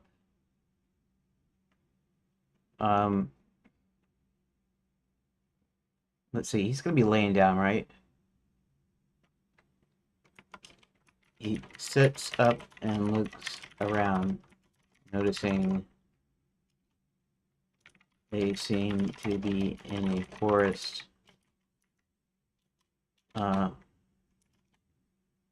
In a leafless forest. We'll do it like that. Um,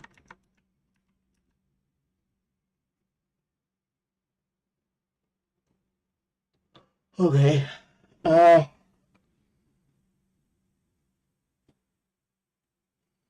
We're gonna say to go to Lapswood 4, I guess, is how I'm gonna do this.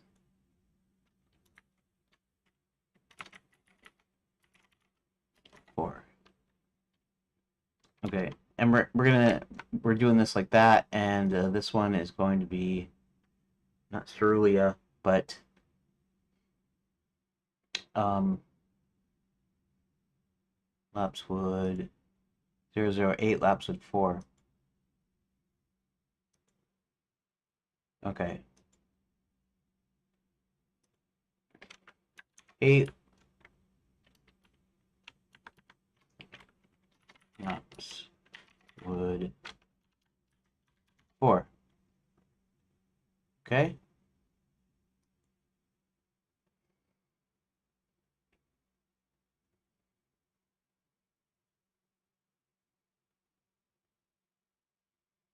All right. We'll actually do the renaming thing too. So this is John waking up here.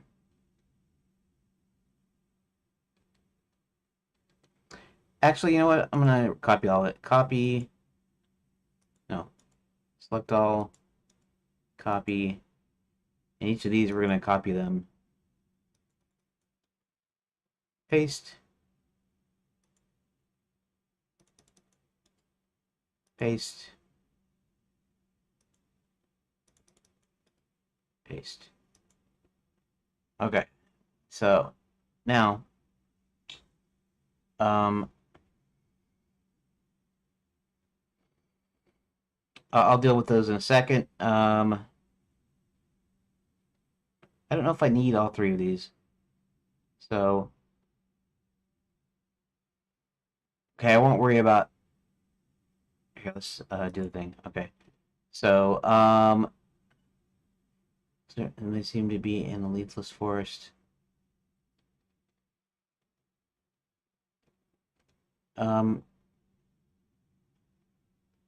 I actually don't know what to do because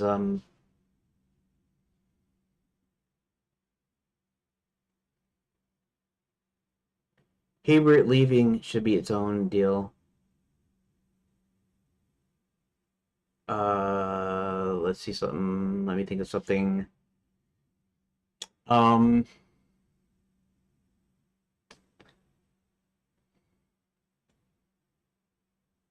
because I haven't decided what I'm gonna do yet, but I have kind of decided that there is going to be a discussion, a little bit of a discussion branch in between the last one and the one where they, in between the second to last one and then the one where they leave, which will be the last one.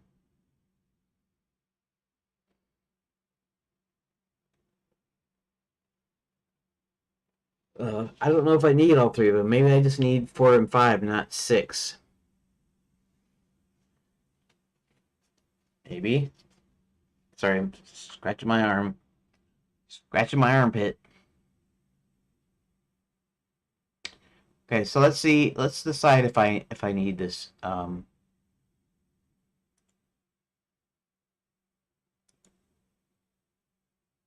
Here.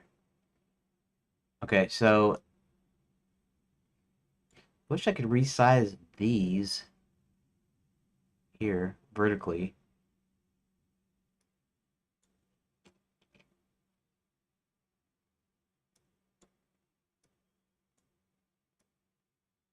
Oh, um,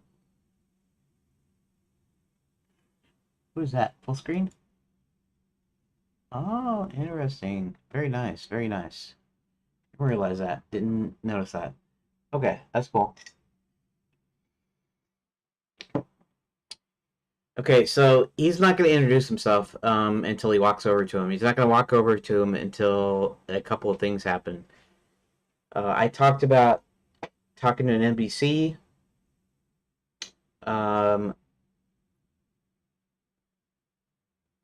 and I'd have to actually completely come up with the NPC myself. It could be a creature. It could just be another human. It could be a tourist. Um, I haven't thought of like sometimes you have the a lot of adventure games have now I know RPGs have pointless side quests kind of thing, but a lot of the adventure games have like NPCs that they have their own little story. It doesn't really have much to do with your main story really sometimes. And I guess I'd be kind of thinking of something like that. Although I don't know, I could find a way of working it in. Like there'd be a potential, like maybe there's an item you need later, and so you're gonna have to help this guy on whatever his quest is.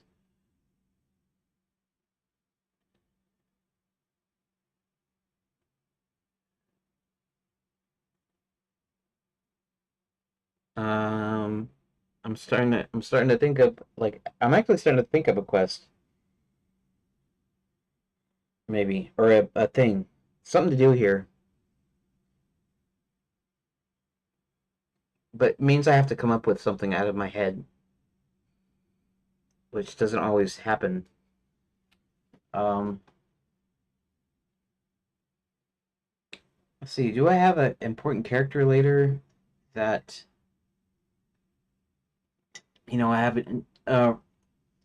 I haven't introduced yet, but I could introduce him here.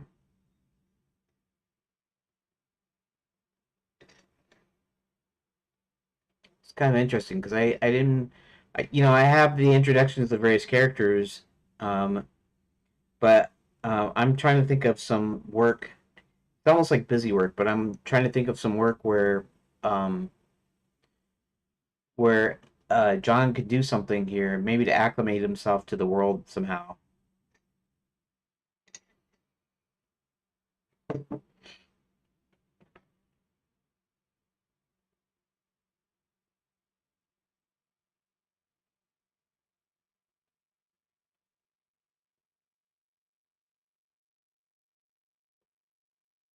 Okay, so there was the deal where the book swap, the Unicorn Sign Language book versus a Beauty and the Beast like fairy tale book from our library. They kind of swap places, and so it ends up in the Fairy Guide College library, where it actually helps because it doesn't trap whoever's in it because it's not an enchanted fairy tale. It's just a book. So there's something there that I could do, something that makes me think of Beauty and the Beast. No. Hmm. Some character later that I could.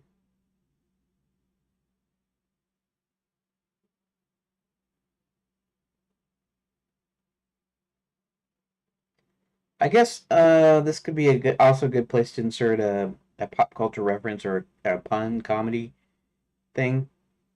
So I don't know if you know this, and I don't know if anybody's even listening to this right now. There's I got what's it say on there? It says I have three according to Restream. So two in YouTube and one in Rumble or vice versa or something. But anyways, I'll say it anyways. Was I forgot what I was saying.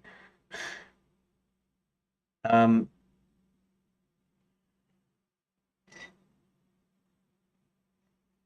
oh, I don't even know if I put that in this other part here. The kid with the golden ticket looking for golden tickets. Um, I should have had that in there somewhere because it's going to be a joke anyways. But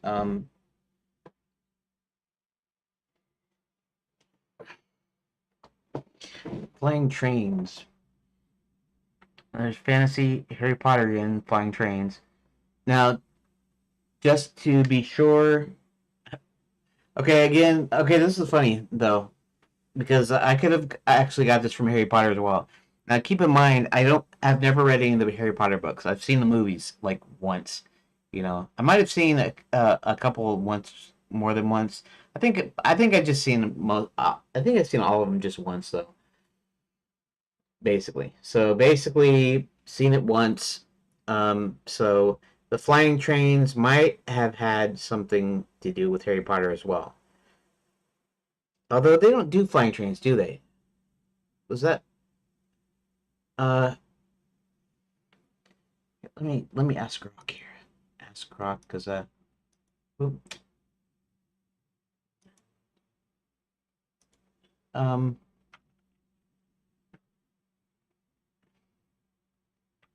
uh something unrelated here. Do the trains in the Harry Potter movies? I've never read the books. Actually, do any flying?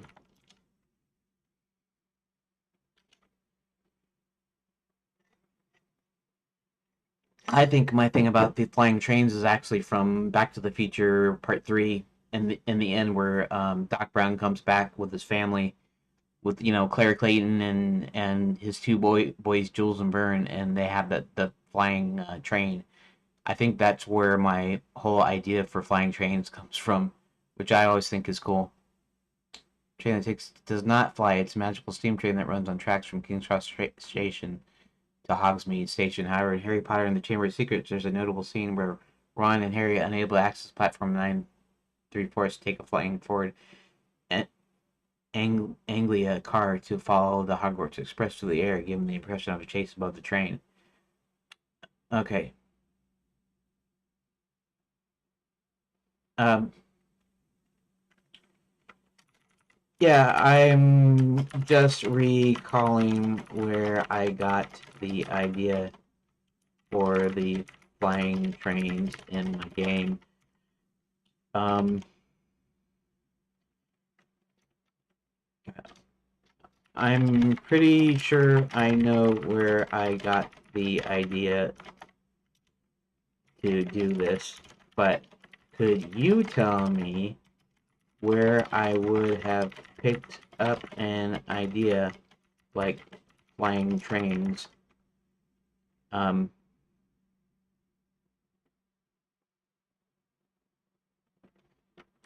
I'm pretty sure I remember. I should say I remember. I should know it, but I remember where I got the. But could you tell me what you where you think where you think I would have picked up an idea like flying trains? It can be from anything: books, other games, movies, TV, you know, album cover art, fantasy illustration. Just give me uh, a few guesses. Just curious if you could parse, if you could come up with the right thing, the right answer, I should say.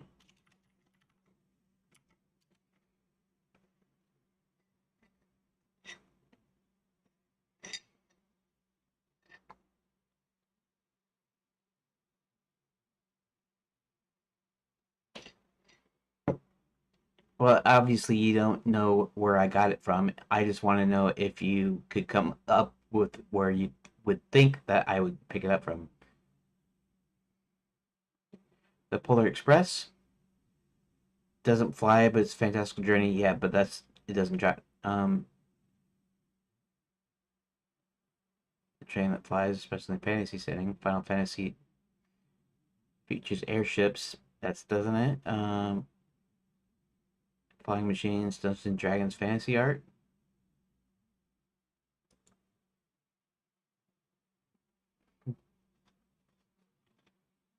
Uh, no. Keep coming up with ideas. It can. Um, there's a specific thing that gave me the idea to use this. So see if you can come up with anything else. I could do it think, or I could do it have it do deep search.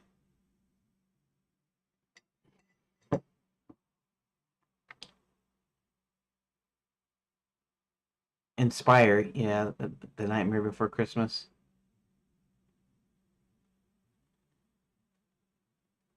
Magical Train.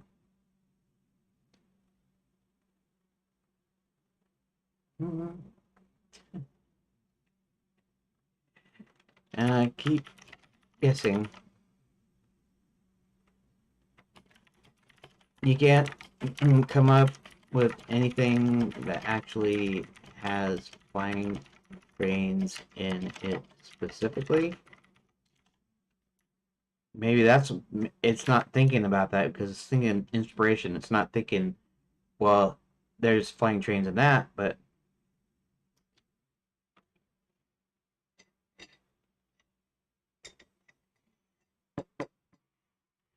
adjacent material.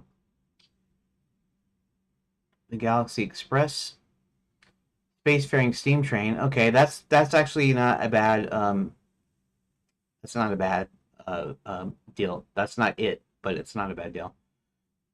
Okay. Back to the Future Part 3. That's exactly it. Wizard of Oz.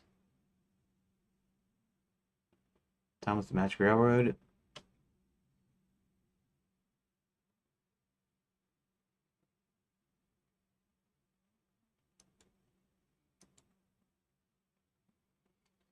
Okay.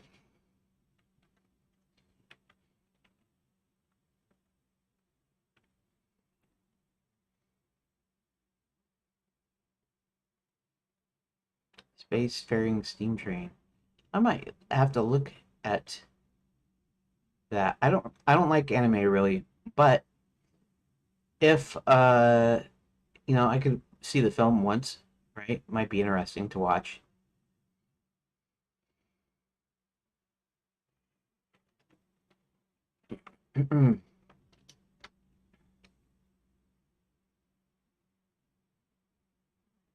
Okay.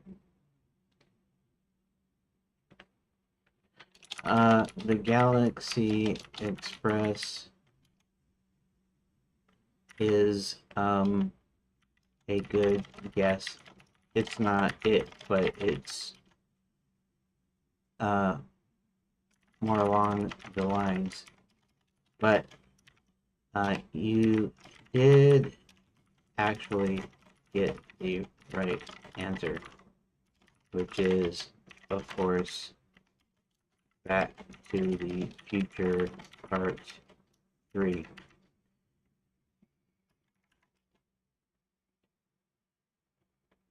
And even though you say the DeLorean was converted, I don't believe it's supposed to be a converted DeLorean.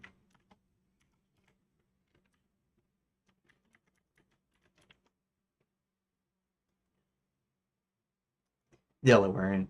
Delawarean. Um, actually, Delawarean. Delawarean. The Flying Delawarean. Sounds like a Western.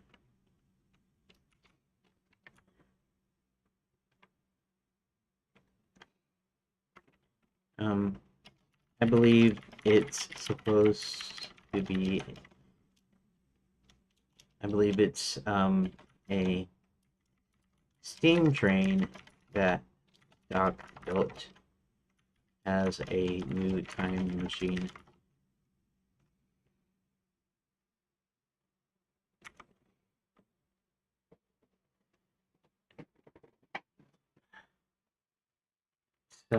supposed to be. It's supposed to be steam train that Doc built as a new time machine.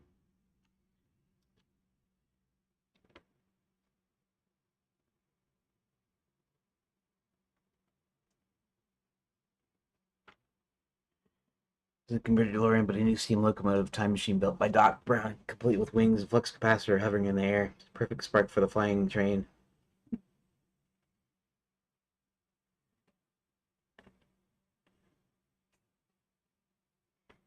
Okay, I'm not even sure why I was talking about coming up with the train. Um,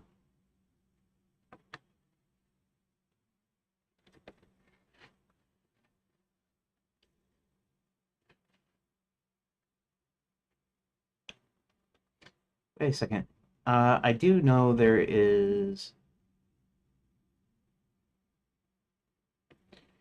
Yeah, I could make a Back to the Future reference in here. It might be funny.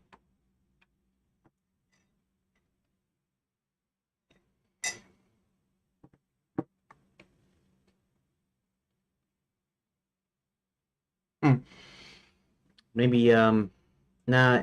They're supposed to be magic trains though, magic flying trains. So it isn't going to be running on whatever Doc did, but it still might be funny.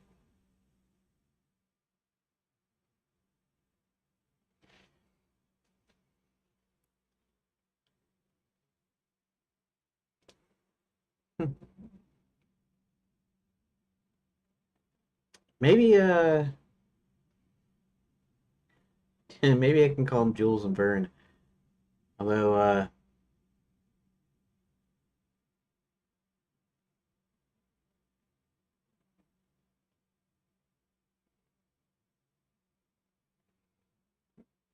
yeah, thinking I could come up with the Back to the Future reference. That might be funny. Hmm.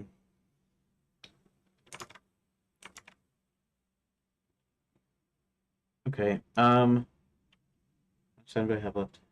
30 minutes.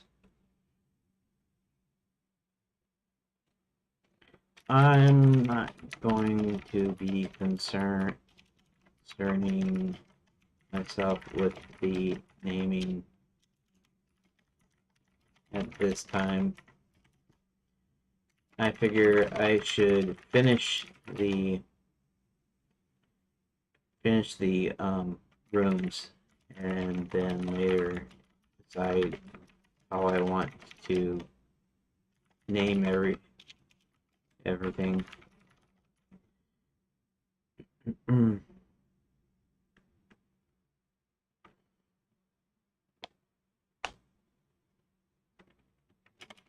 I was just okay.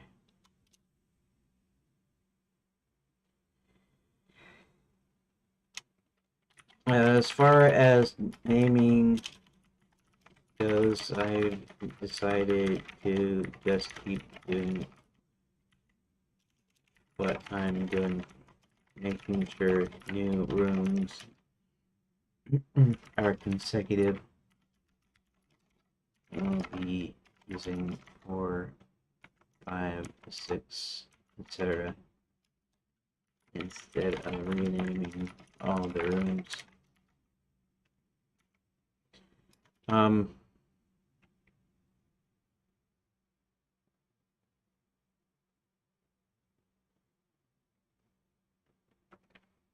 I do almost wonder if I need specific names and like how do you keep things grouped narratively, especially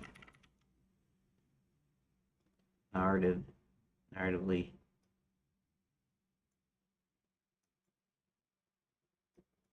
Narratively, uh,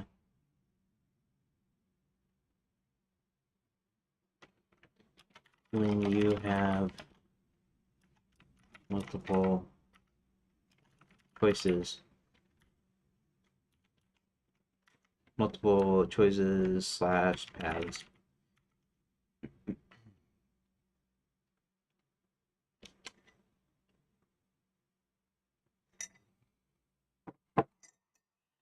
Okay. Set a sequential numbering.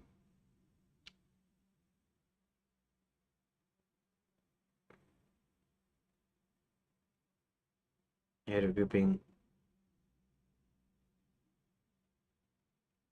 Which are optional descriptive tags, leverage layout tool.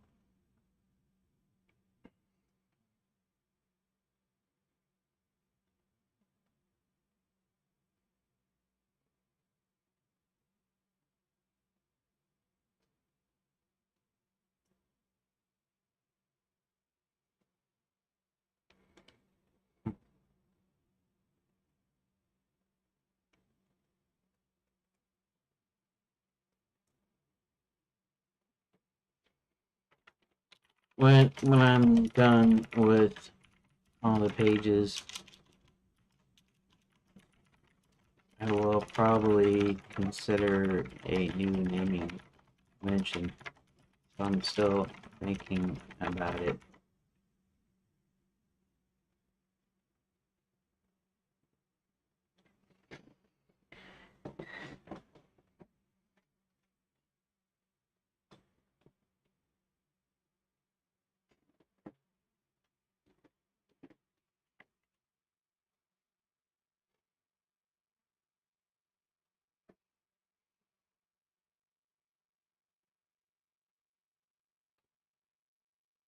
I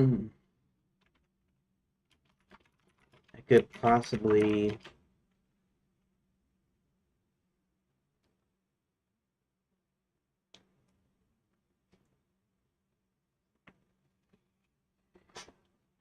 yeah.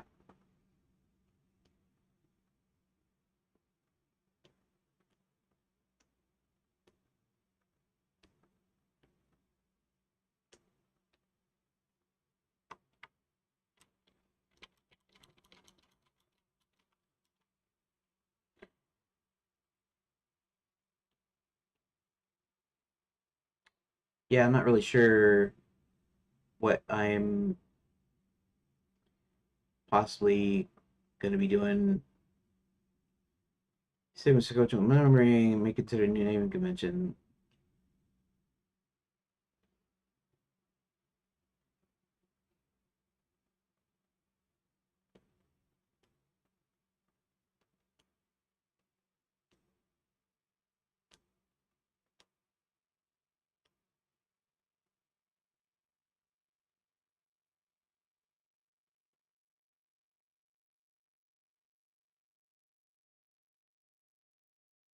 Hmm.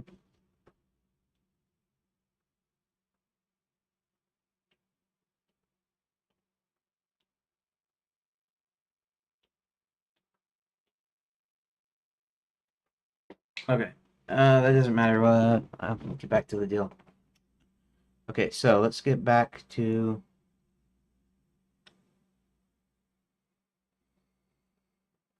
Hmm. So okay, so I'm still considering. I'm still considering what happens to John when he wakes up, right? And kind of before he meets Hubert, just because I could have him meet Hubert directly, and there'd be no choices, nothing extra.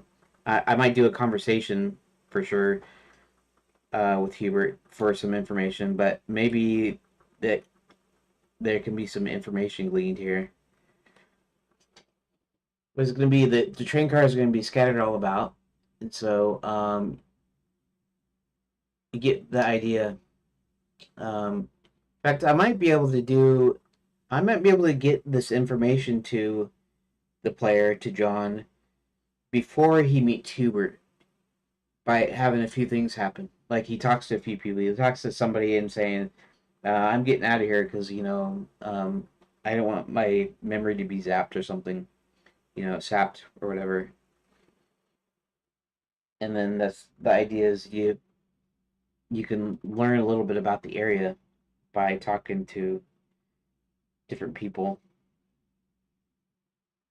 Of course, the observation part. Um, oh, and then I was thinking, well, is there something along the line that I could actually kind of allude to later on in the story? I don't know. I have to go through the story to be able to pull something out that um, might be used as a reference.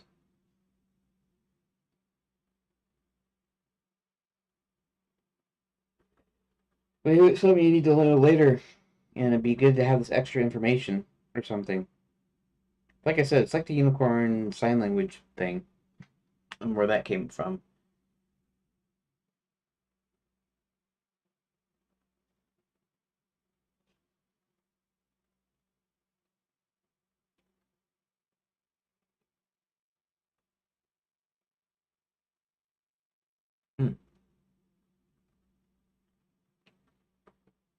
Because it actually be kind of interesting if he learns some information,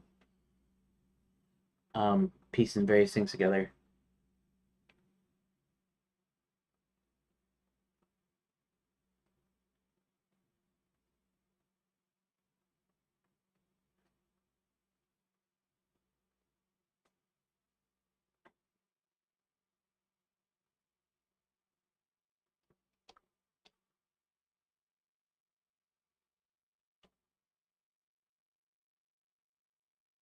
Hmm. I don't know. I'm drawing a blank, of course, again. That's why I wanted to have that process before, but the process isn't helping me think up.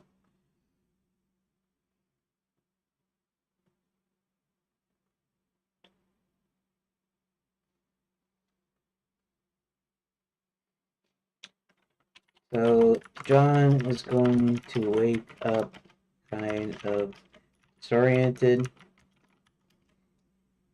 in Lapswood, that is a leafless forest.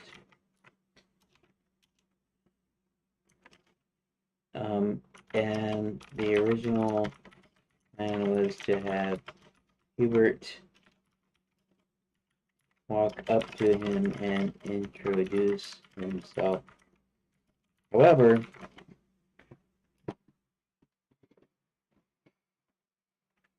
in order to have something extra to do, I'm thinking of maybe having John talk to a couple of NPCs, um, train passengers, most likely. Uh, Maybe there's something he can do while he's there. Maybe help someone find something in the wreckage. Oh, and the wreckage isn't going to be that bad. In fact, most everyone is relatively unhurt. Uh, Maybe feeling a bit sore as the worst part, where there are train, cars, and luggage items strewn about, and a bunch of different people, creatures roaming about, being that were passengers, kind of trying to get their bearings. I just got to come up with something to do so.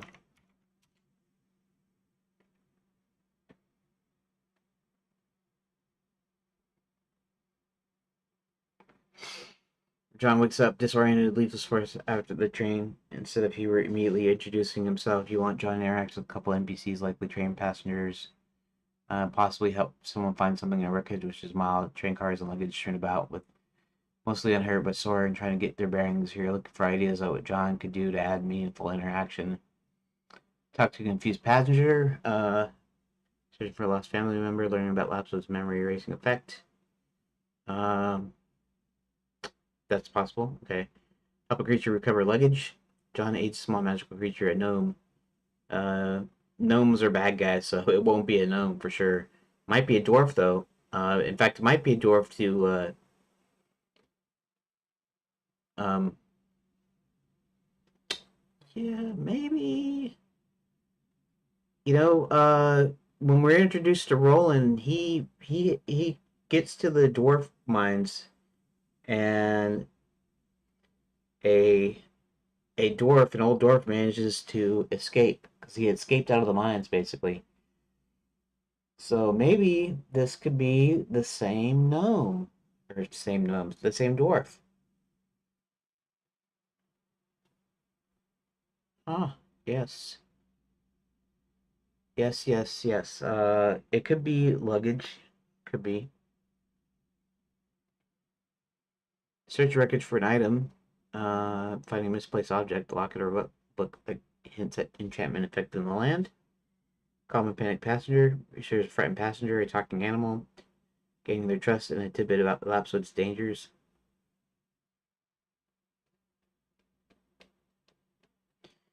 That's an interesting thought, having another character even that's not even an NPC. Well, it could still be an NPC. Maybe it's something that travels with John through the rest of the deal.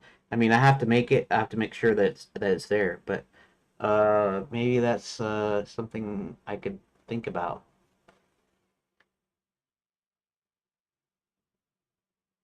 Search wreckage for item. Help creature with luggage.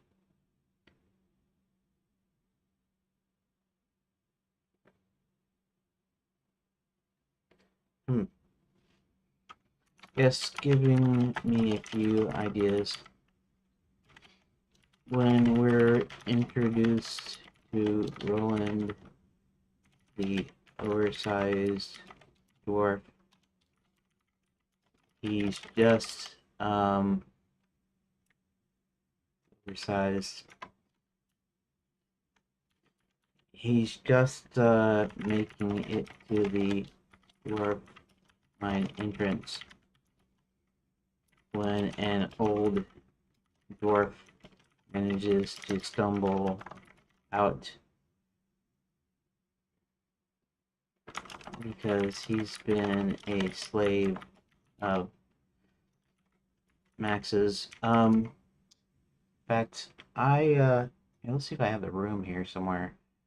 Dwarf Mines, the first Dwarf Mines one, I think. Approach the entrance. An old dwarf Roland knows stumbles out and tells him his dad is trapped in the Gnome Kingdom. Okay, so now this is not supposed to happen over a long period of time here, but uh, this old dwarf Roland uh,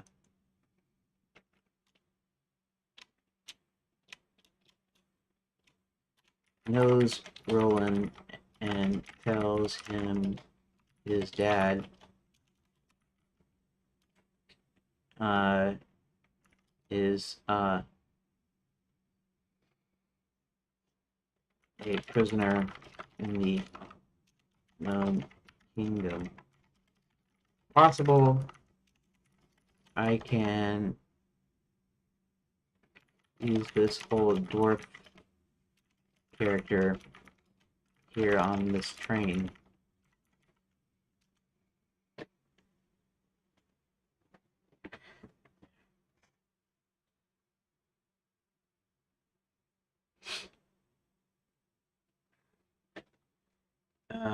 Now considering he's an old dwarf from later scene where Roland and Oversight meets him stumbling out of dwarf mine entrance. That's an NPC on the train wreckage in Lapswood.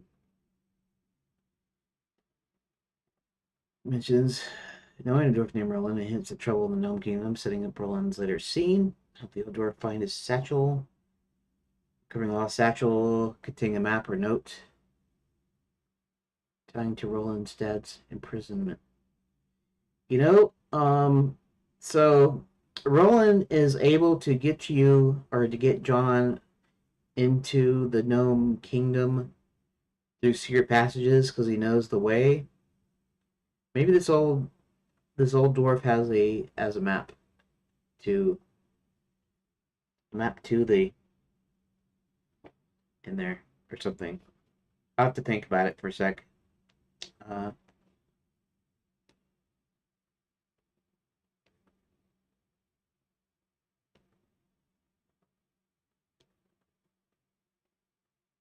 hmm.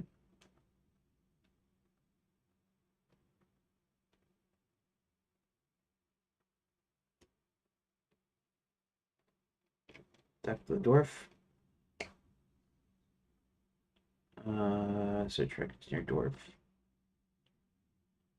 Tie the old dwarf to the train passengers. Add light interaction for Shadow Bones arc.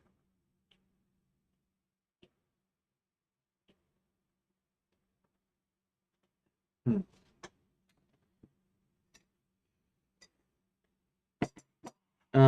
I could just keep it to this one because it's something that already exists in the game. So I still have to come up with what specifically. See, Roland can actually go in and he knows the secret passage, what the secret way to get into the gnome mines from the dwarf mines into the gnome kingdom. Um, but either it's something that will just kind of add to the world, to the story, or to the lore, or it can be something that's actually useful information to know later on.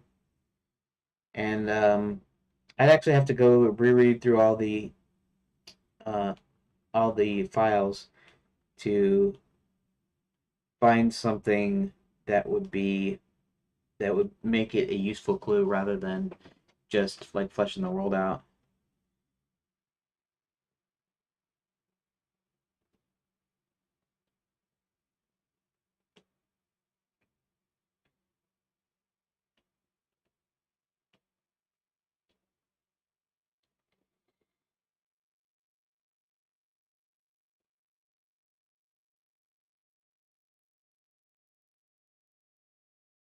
The dwarf is old and weak, and if I do this though, like I said, not a lot of times happened. So he's trapped in the mines somehow.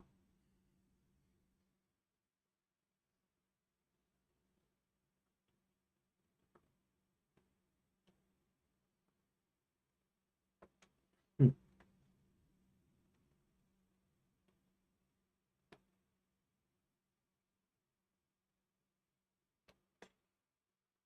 Let's see, maybe he's traveling to deliver something, a message to some other dwarves. Maybe there's different mines. Maybe there's different locations for dwarves. Uh,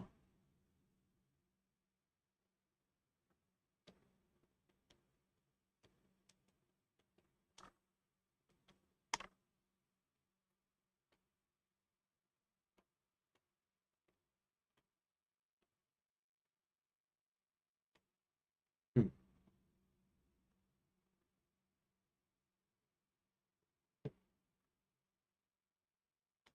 Maybe the old dwarf.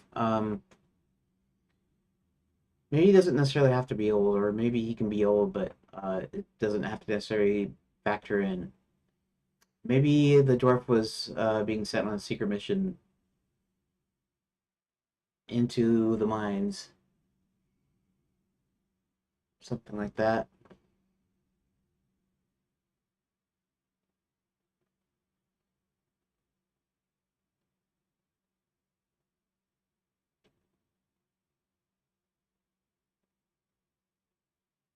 Hmm.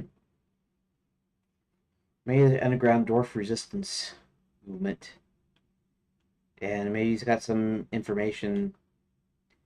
I don't know. If there's some way I can tie this in later. Okay, so the Omni Gate is this big machine that harnesses the energy of the Quicksilver in order to open multiple portals to different realms, so Max can conquer them. And Princess Karen finds the plans to this Omnigate machine um, in the Grand Enchanted Land, which they're using. They're using some of the hotel rooms as like headquarters. Like this is used. This is for like plans and stuff. And so the plans for the Omnigate are there. Um, let's see something.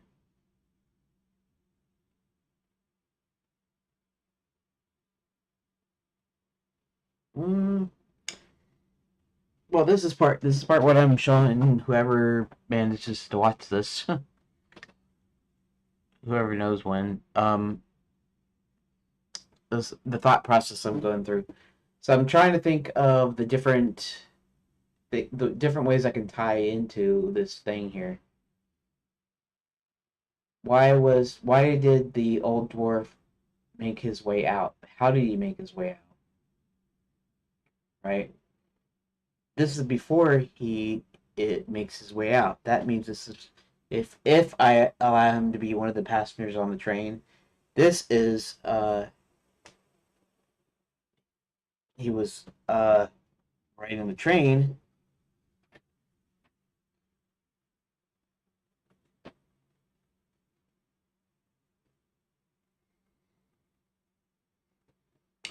Maybe I should do it a different. Well, it wouldn't be a different way.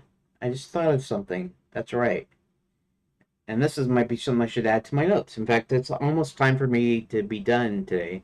Let's go ahead and open up the design notes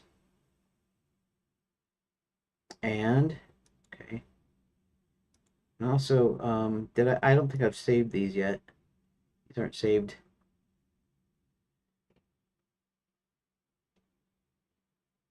For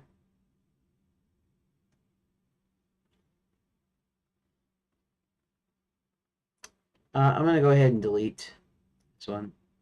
Hopefully, it won't screw things up. Delete it. Okay. Lapswood is going to Lapswood what? Lapswood 4.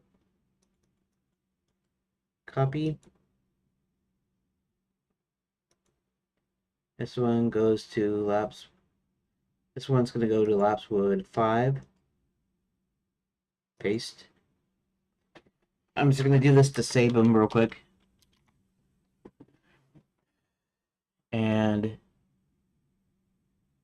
so 5, and then this one's going to go to Cerulean.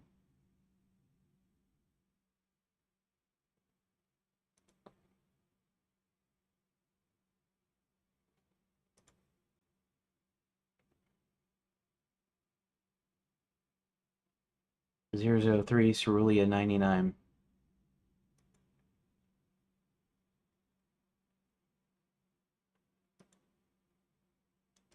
Paste 03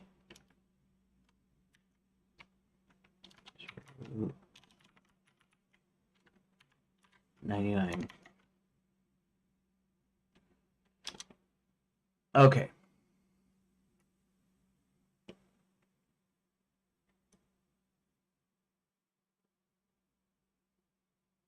Let's just do this.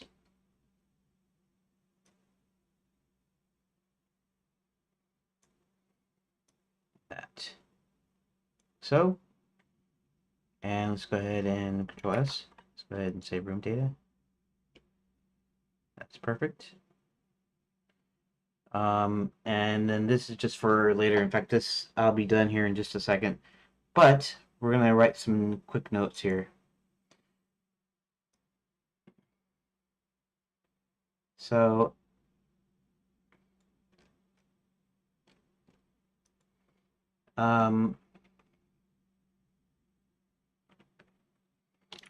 passenger on the train that John enters into when it's sabotaged by Barty happens to be an old dwarf named Burley. Okay, Burley the dwarf. Burley and Barty. Barty the gnome, Burley the dwarf. Okay. I guess they have to be they have to be bees, I guess.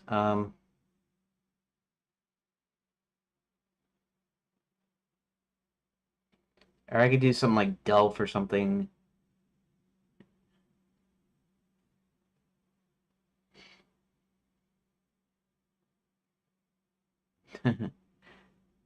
No, not Delph, I guess. I'm thinking of Delve at the word Delve. Burly. So, uh, maybe he, maybe he had some, maybe he had the Omnigate plans. Hmm. And we have some of Max's guard, Max's minions come over here, because he knew exactly where the train fell, because it was under it was under his orders, and actually it was probably under Violet Moonshadow's orders, but it was under their orders to kidnap the princess. But then also the fact that the also the fact that Burley is carrying, maybe he's carrying the plans to the Omnigate. You know, sort of like the Death Star in R2, I guess. But he's carrying plans that he managed to steal. I'm not sure where he managed to steal it from though, because most of the dwarves are in the mines. They're trapped in the Gnome Kingdom.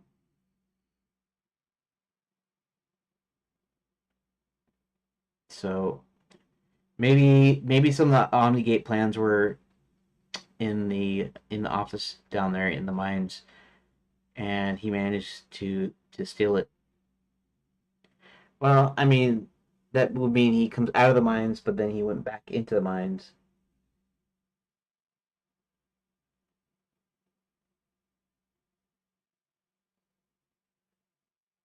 I mean, I could do this whole thing about Star Wars and stuff, Princess Leia, you know.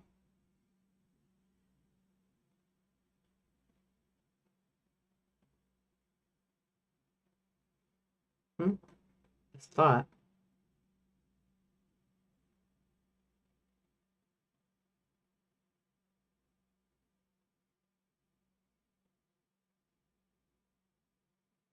Maybe they have because the dwarves are really good builders, right? Uh, so that even though they maybe they don't just do like caves, burrowing out caves or something, but actually making they're good carpenters and builders and rock workers and metal workers, and so maybe there's a contingent of them actually working on building the Omni Gate that he was conscripted or captured, and he managed. Okay, so I have this whole backstory, right? To steal, they managed to steal. We won't say that he's. I'll do a little Star Wars kind of hint, kind of it'd be like copying it, I guess, but it's a comedy fantasy adventure. You can steal all you want, and it's fine. You can call it a pop culture reference, right? Okay. Uh, happens to be carrying plans for something called the Omni Gate. Now I think okay, so what's going to happen is he's about ready to tell him about the machine. Okay, so maybe he's like what Grok said, and I guess Grok gave me the idea. So AI is helping, but he has a satchel, and maybe he does have a satchel of that has the plans to the Omnigate. Uh, in the satchel. Um,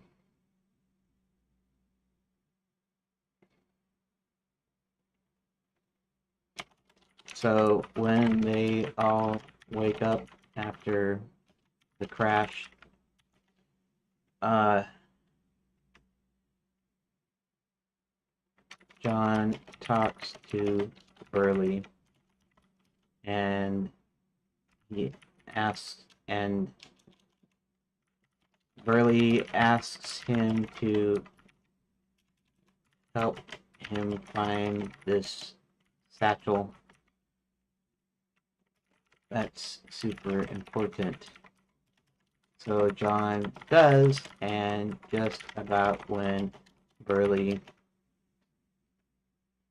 John does, and just about when Burley is about to tell him what it is, a bunch of Max's guard uh, ride up and start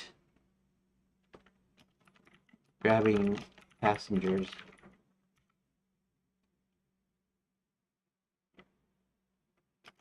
Burley bolts as a guard on horseback chases him. Just then, uh, Hubert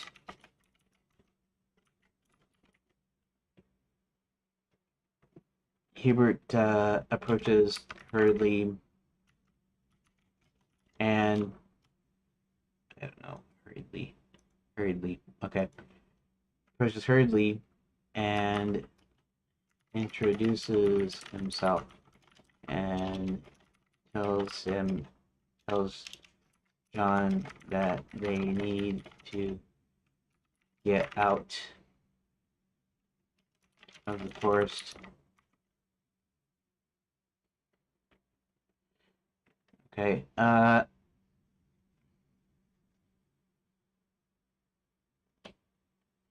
Okay. So this isn't even the backstory part. The backstory part is that okay.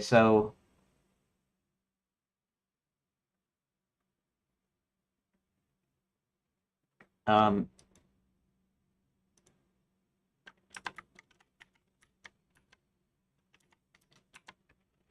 so an old dwarf named Burley was conscripted to work on a giant machine up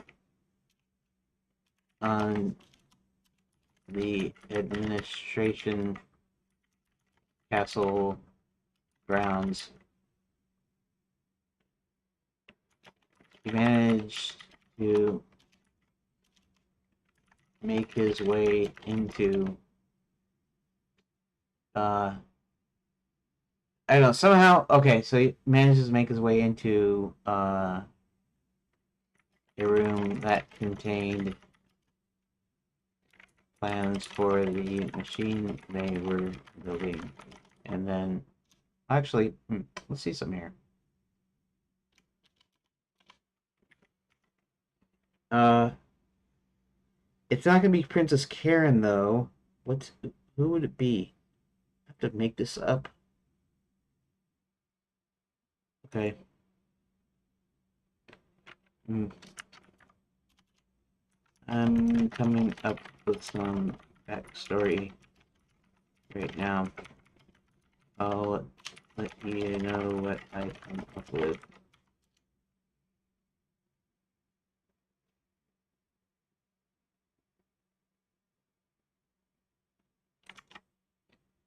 Uh,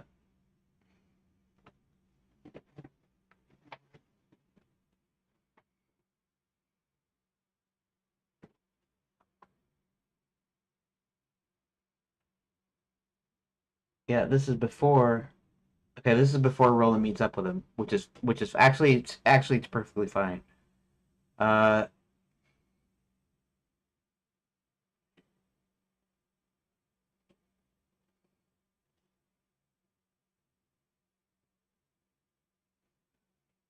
Princess Layla. Okay, why not, right?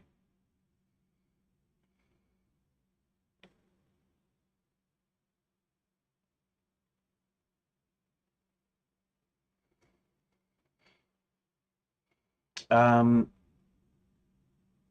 she runs out. Okay, so she runs out of the castle. There's okay.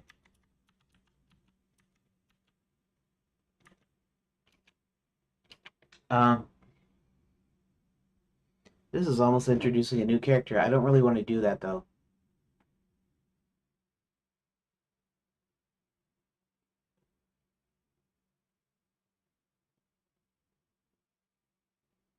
Yeah, and where's the queen in all this? I never come up with anything for the queen.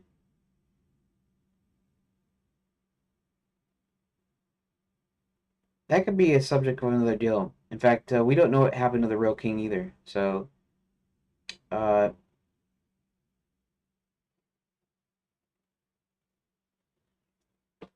hmm.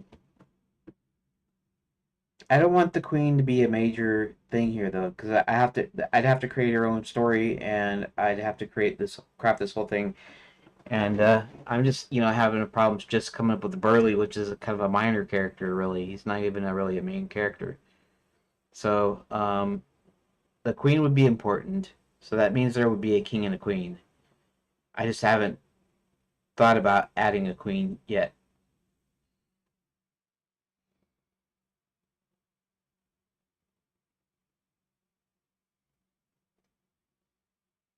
Now, there's speculation. We don't really know what happened to the king and why he's missing and all that stuff. Um,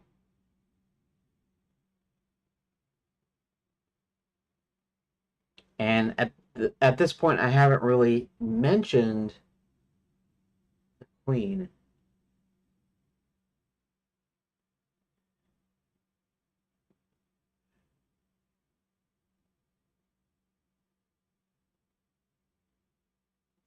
The queen wouldn't be there, so it wouldn't be the queen, would it?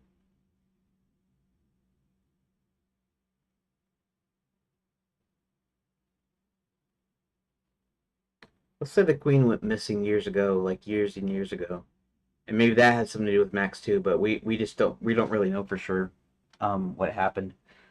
But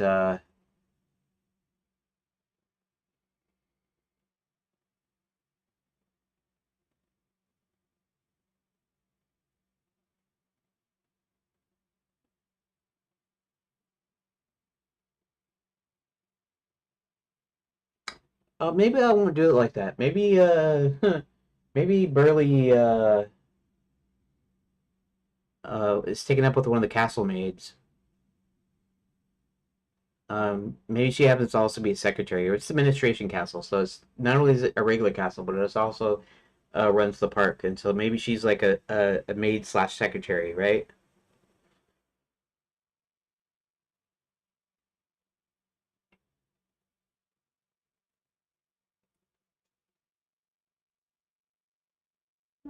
That's not a bad idea.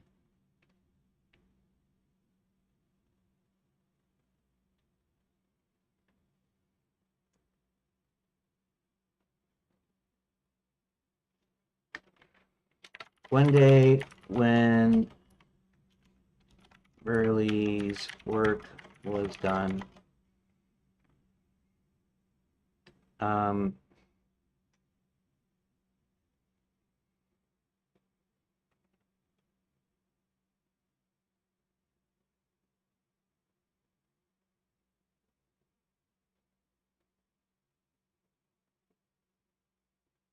I'm trying to piece some things together. Like, okay, so what is some job at it would be some job at the Disney parks, for instance, or any park really, that might be done by a woman. Now, they don't really have gender specific roles anymore for a lot of stuff, you know, unless it's, hard versus not hard or whatever. So, um, she could be a secretary to something though, right? Secretary to someone,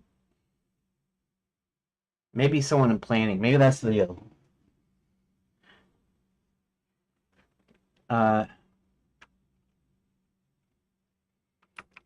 he visited uh, secretary that he had been seeing secretary that worked in planning.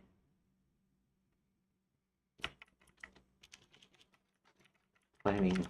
Park planning. I don't know what you call it. Building and planning and building. In the planning department.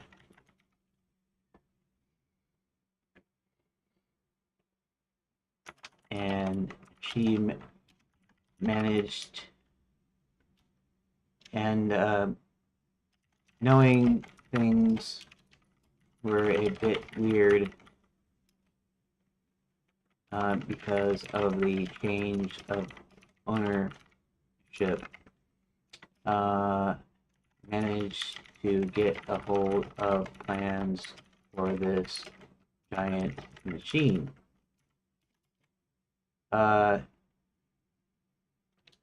This secretary here visited a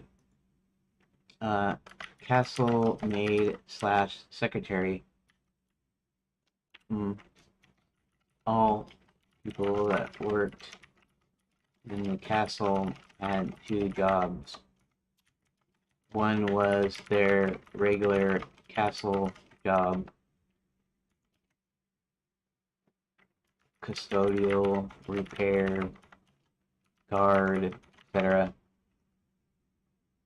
And then also a resort an administrative job for running the resort. Okay. That worked. The planning department, and knowing things were a bit weird because of the change of ownership, managed to get a hold of the plans for this giant machine. The secretary slash maid passed it on to Burley and asked him to get it to. Maybe it was to get it to Hubert. Hubert, as everyone knew, Hubert used to be the king's best friend and chief advisor. Okay.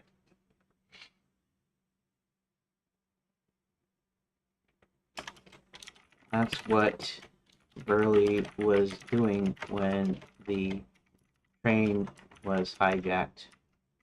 The skyjacked. The skyjacked.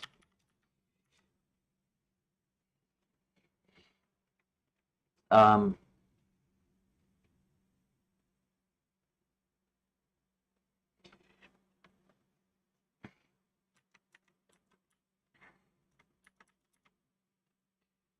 um, a passenger on the train that John enters into when it's sabotaged by Barty happens to be an old dwarf named Burley. He happens to be carrying plans for something called Omnigate in a satchel.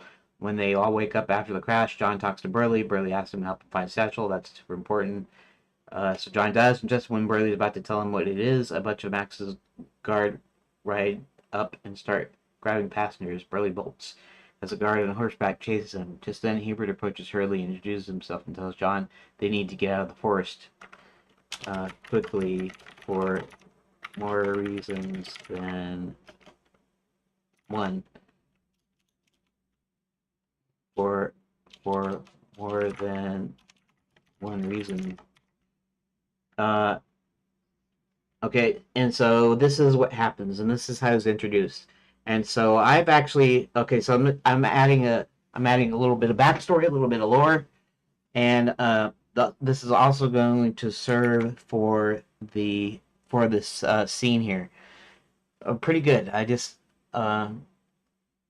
come out. Okay, so let me tell you, the viewer, listener, if anybody is still listening or viewing, or if they do in the future, if you do in the future, new little bit of story that only you will be privy to, at least, at least until more people start watching the streams, I guess.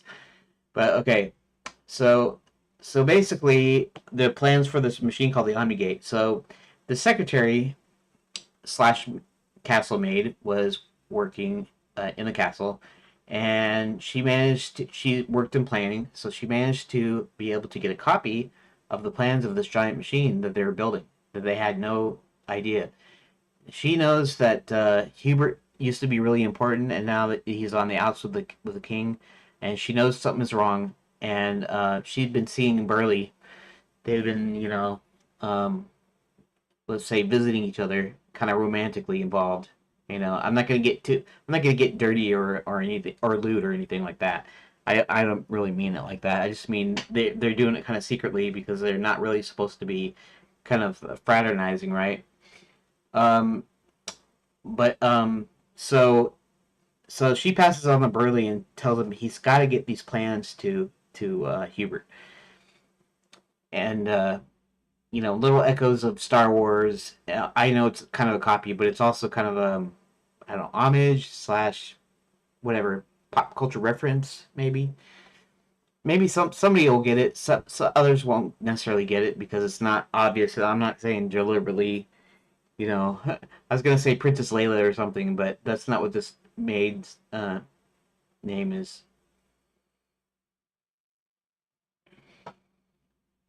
I could call her Leia uh, as a joke. Uh, well, I'll decide later. I'll decide later if try to add this as a gag. But anyways, she passes on to him, and so he gets on a plane that's headed. Now, the idea is this train is headed towards the colleges, towards basically towards the surface, at the train station on the surface. And in fact, I don't even have that as a location, but it's got to be a location because you have induction on one side of the castle for guests to come in, and then they board trains on the other side of the castle and that go down to the surface. And so there's got to be a train station at some point. But anyway, that's kind of not important right this second. Okay, so this is the train that he's on. This is the train that John pops into when he opens the portal. So he jumps in on the plane. Barney comes and kidnaps Princess Karen. Later we'll find out she's Princess Karen. Right now, she's just some unnamed beautiful woman that he sees. And so the train crashes, and he gets up, and he gets talking to Burley, and he's um, Burley is desperately trying to find the satchel, and he's not going to tell him what it is in it, but he might. It looks like he's about ready to. So John will help Burley get the satchel back, and then Max's guards come in and start grabbing people. One starts after Burley as Burley takes off. You know, um, I the idea is that he's going to be recaptured or he's going to be captured. He's going to be put into the mines. At this point, he's not at the mines. At this point, he was working uh, construction on the Omnigate. That he doesn't know what he's building. Most of them don't know what they're building. What's going on? They just know that they're commanded to do this, and so he gets this thing, and so they go off, and so apparently he's captured and he's put it into the mines, and then later that's when he pops out and he talks to Roland, and so it's going to be the same one. Okay. Uh, Burley gets caught by one of the guards and is taken away.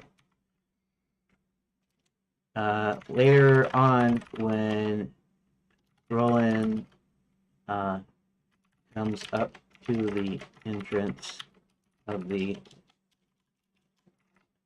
dwarf mines, uh, and so he's just an NPC. You talk to him, you help him out once, and then that's it.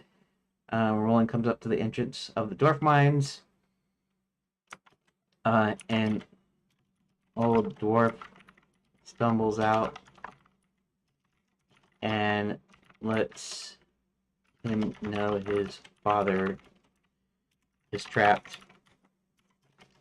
This old dwarf happens to be, and I said old dwarf. Maybe he's not that old because he's carrying on with the castle maid or whatever. This old dwarf happens to be Burley.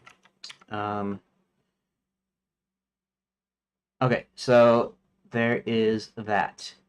So now I actually have extra stuff that I can do, and then we can still have a dialogue between John and Hubert, and I could set it up as a little dialogue tree, a little thing with a couple of choices just to give you some backstory, right? To give so that basically give John some backstory because you kind of know a little bit more than John knows at this point, or you should know. The player should know. Anyways, that's a good idea, and that's what I'm gonna do. Although I'm not gonna be able to finish the thing today, but hey, I got some more story. I got some more pages.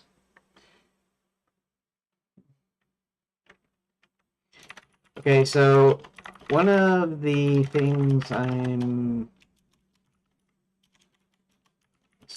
going to do is when Hubert finally meets with John, they're going to have a conversation, which I will make it as a decision tree.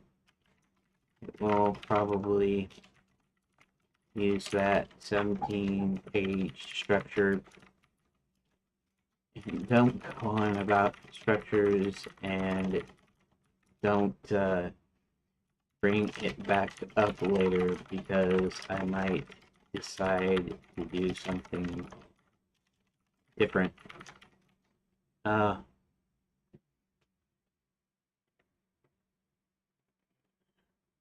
So it will get John up to speed. But before that, when he wakes up, he runs into Whirly, a dwarf, who's searching for a satchel with really important documents inside, which John will help him find, and then just as he's about to tell John what the papers are, several of Max's guard or military or castle guards or whatever will come up and start taking passengers, and Burley takes off but is eventually captured. Hubert comes up just in time to help John leave Lapswood to somewhere safe where he will have that conversation. Okay. So here's the kicker. The plans were about the gate. This is the giant machine Max, the villain, building in order to take over other realms. So, so basically, Burley gets sent to the mines and manages to escape later to tell Roland his Dad is alive and trapped in the known kingdom. Now, the thing here is that Burley was seeing a castle maid slash resort planning secretary. All castle employees have two jobs. A castle related job and a resort related one. Okay. She managed to get her hands on these plans and passed them on to Burley and told him he needed to get them to Hubert. A potential Star Wars uh, Star Wars reference here, but I'm not sure if I'm going to put that in or not.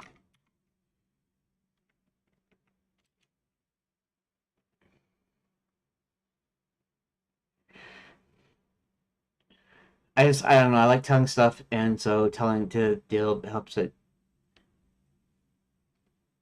You're playing the Lapswood scene where John wakes up disoriented, interacts with Burley, a dwarf searching for a satchel containing important documents, plans for the Omnigate machine built by the villain Max to conquer realms. John helps Burley find the satchel, but Max's guards interrupt, capturing passengers, including Burley, who escapes later to inform Roland about his dad's imprisonment in the Roman Kingdom. Hubert arrives to lead John to safety for a conversation and plans a decision tree, possibly 70 pages.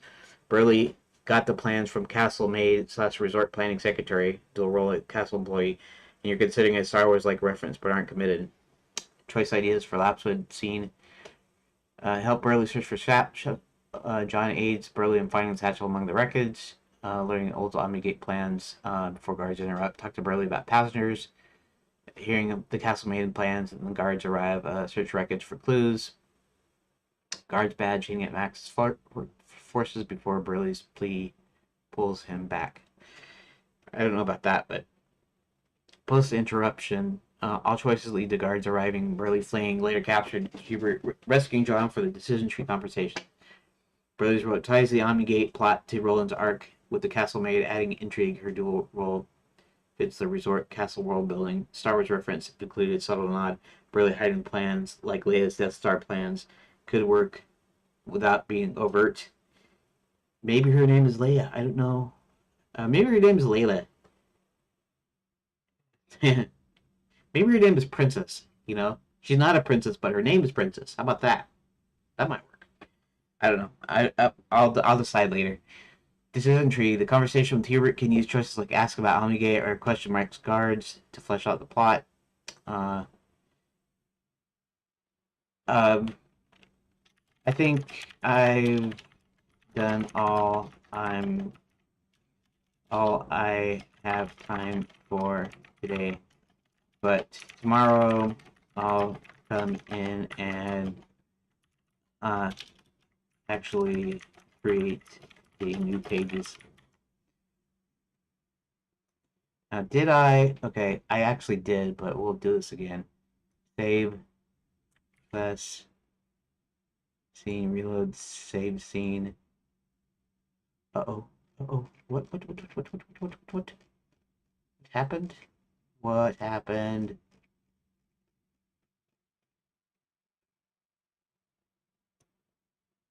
Wait a second. What happened to those pages I just saved?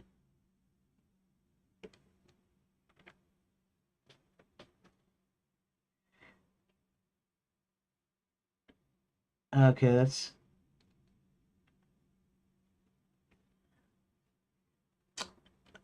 something happened. Let's see here.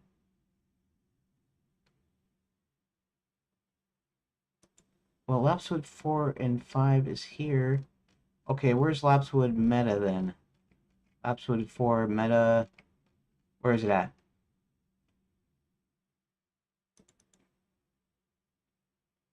2053. Where is Lapswood? Lapswood Meta. Lapswood Meta.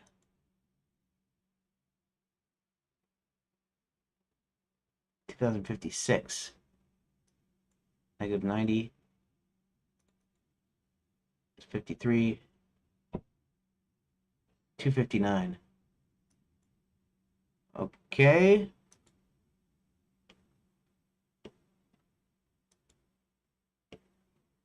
Where is Sky? Pull this back. Let's see if I can spot it. What in the heck?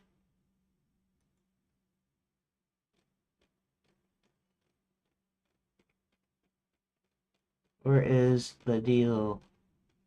Sky 4, Chester Cave, Train Cabin, 1, 2, Lapswood.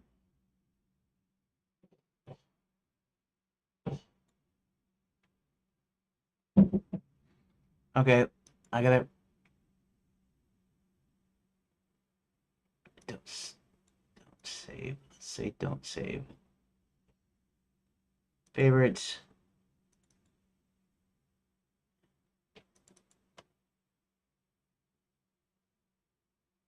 I mean, if they're there, why?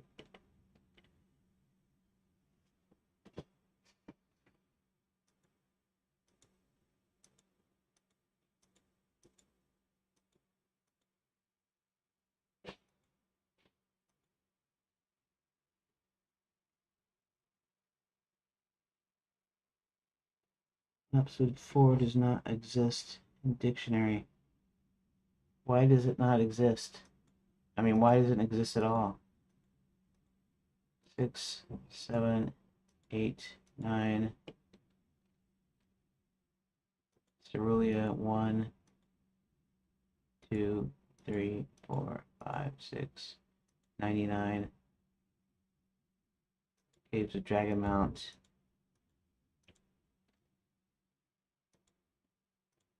Dragon Mount, Dragon Mount.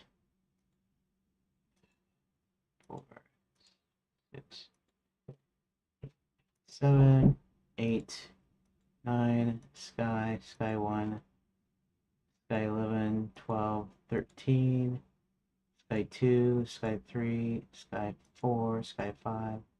Chester Cave, Train Cabin, Train Cabin 1, Train Cabin 2, Lapswood. Where's okay? So where's the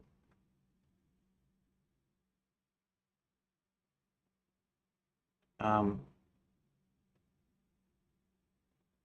Okay, open new tab. Rooms. Okay, let's go see if Lapswood is gone yet. Okay, so what's the problem here?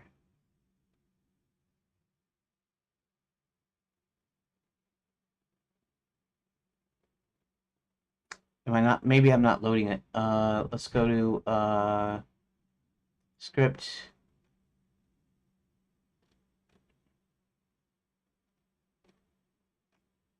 Because maybe I need to go to the next one. Well, it shouldn't need to go to the next one.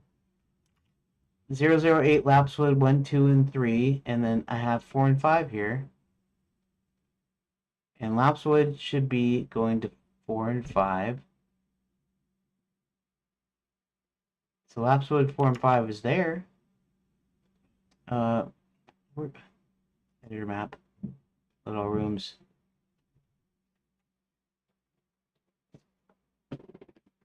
File name begins with 8 break. Let's try 9. Let's go ahead and project scene, reload save scene. There we go. 4, 5, and then random villages. So somehow it just had to do with the loading, I guess.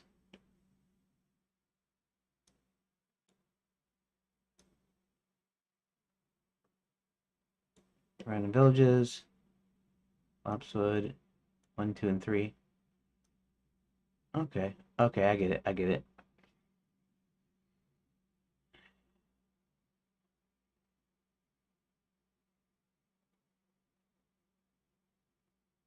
Okay. Scene. Uh, wait. Save room data. Okay. Lopswood 1, 2, and 3. Grand Landing and Scarborough Ferry Rural Village. Lopswood Edge does not exist. Okay, that's correct. All right. Well, it's because we had to add those in. So I'm going to put this down here, and I'm going to save room data, and Control S, and save everything. And that's cool. Okay, so there's nothing actually wrong here. Cerulean is 3. That's kind of part of the problem too, right? Okay. Uh, and this is fine. Okay. We're good, we're good, we're good. Okay. So let me do my little recording before I end the stream. Okay, start recording. Today is Tuesday, July 1st, 2025. And today, well, I didn't get much written down as far as creating these cards, these things in here. See, there isn't much to do with choices in the Lapswood page, right? Wigs in the forest. Hubert tells him John that he brought him here. Mentions a good thing he fell near Lapswood Edge. John and Hubert start walking out of the leafless forest. Okay, but I've changed it. I've added a little bit of story to actually add some stuff to do. Okay, reload. So I have okay, let's actually close that. And let's go to my notes here. So I come up with this thing where it actually ties into Roland's arc, and it ties in with the story about the Omni Machine. So when John wakes up after, um, this is actually what I did right here in today's deal.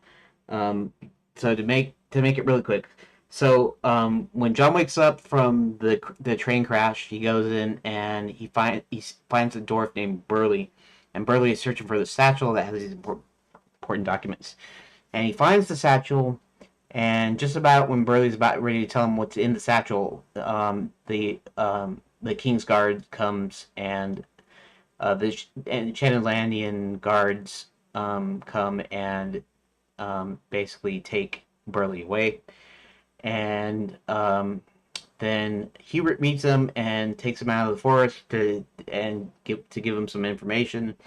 And it turns out that Burley had been given the plans by his girlfriend that worked in the castle, and she had got her hands on the plan of the Omni Gate, and he was supposed to give it to Hubert, but before he was taken, and so that means he's taken to the mines. And then later on, when Roland comes up to the dwarf mine entrance, Burley is the old dwarf that comes out and tells him that his dad is actually trapped in the gnome mines, the gnome kingdom. So that's what I did today, is this little bit of backstory, this little thing that's going to happen here in the pages that I'll work on tomorrow. So that's about it. Okay, and that'll do it for my stream today. And I want to thank you for here. I know you don't want to look at my face, but just for a few seconds, I want to thank you for listening, watching after the fact, popping in and out, whatever, leaving after you realized that I wasn't doing anything or something, whatever.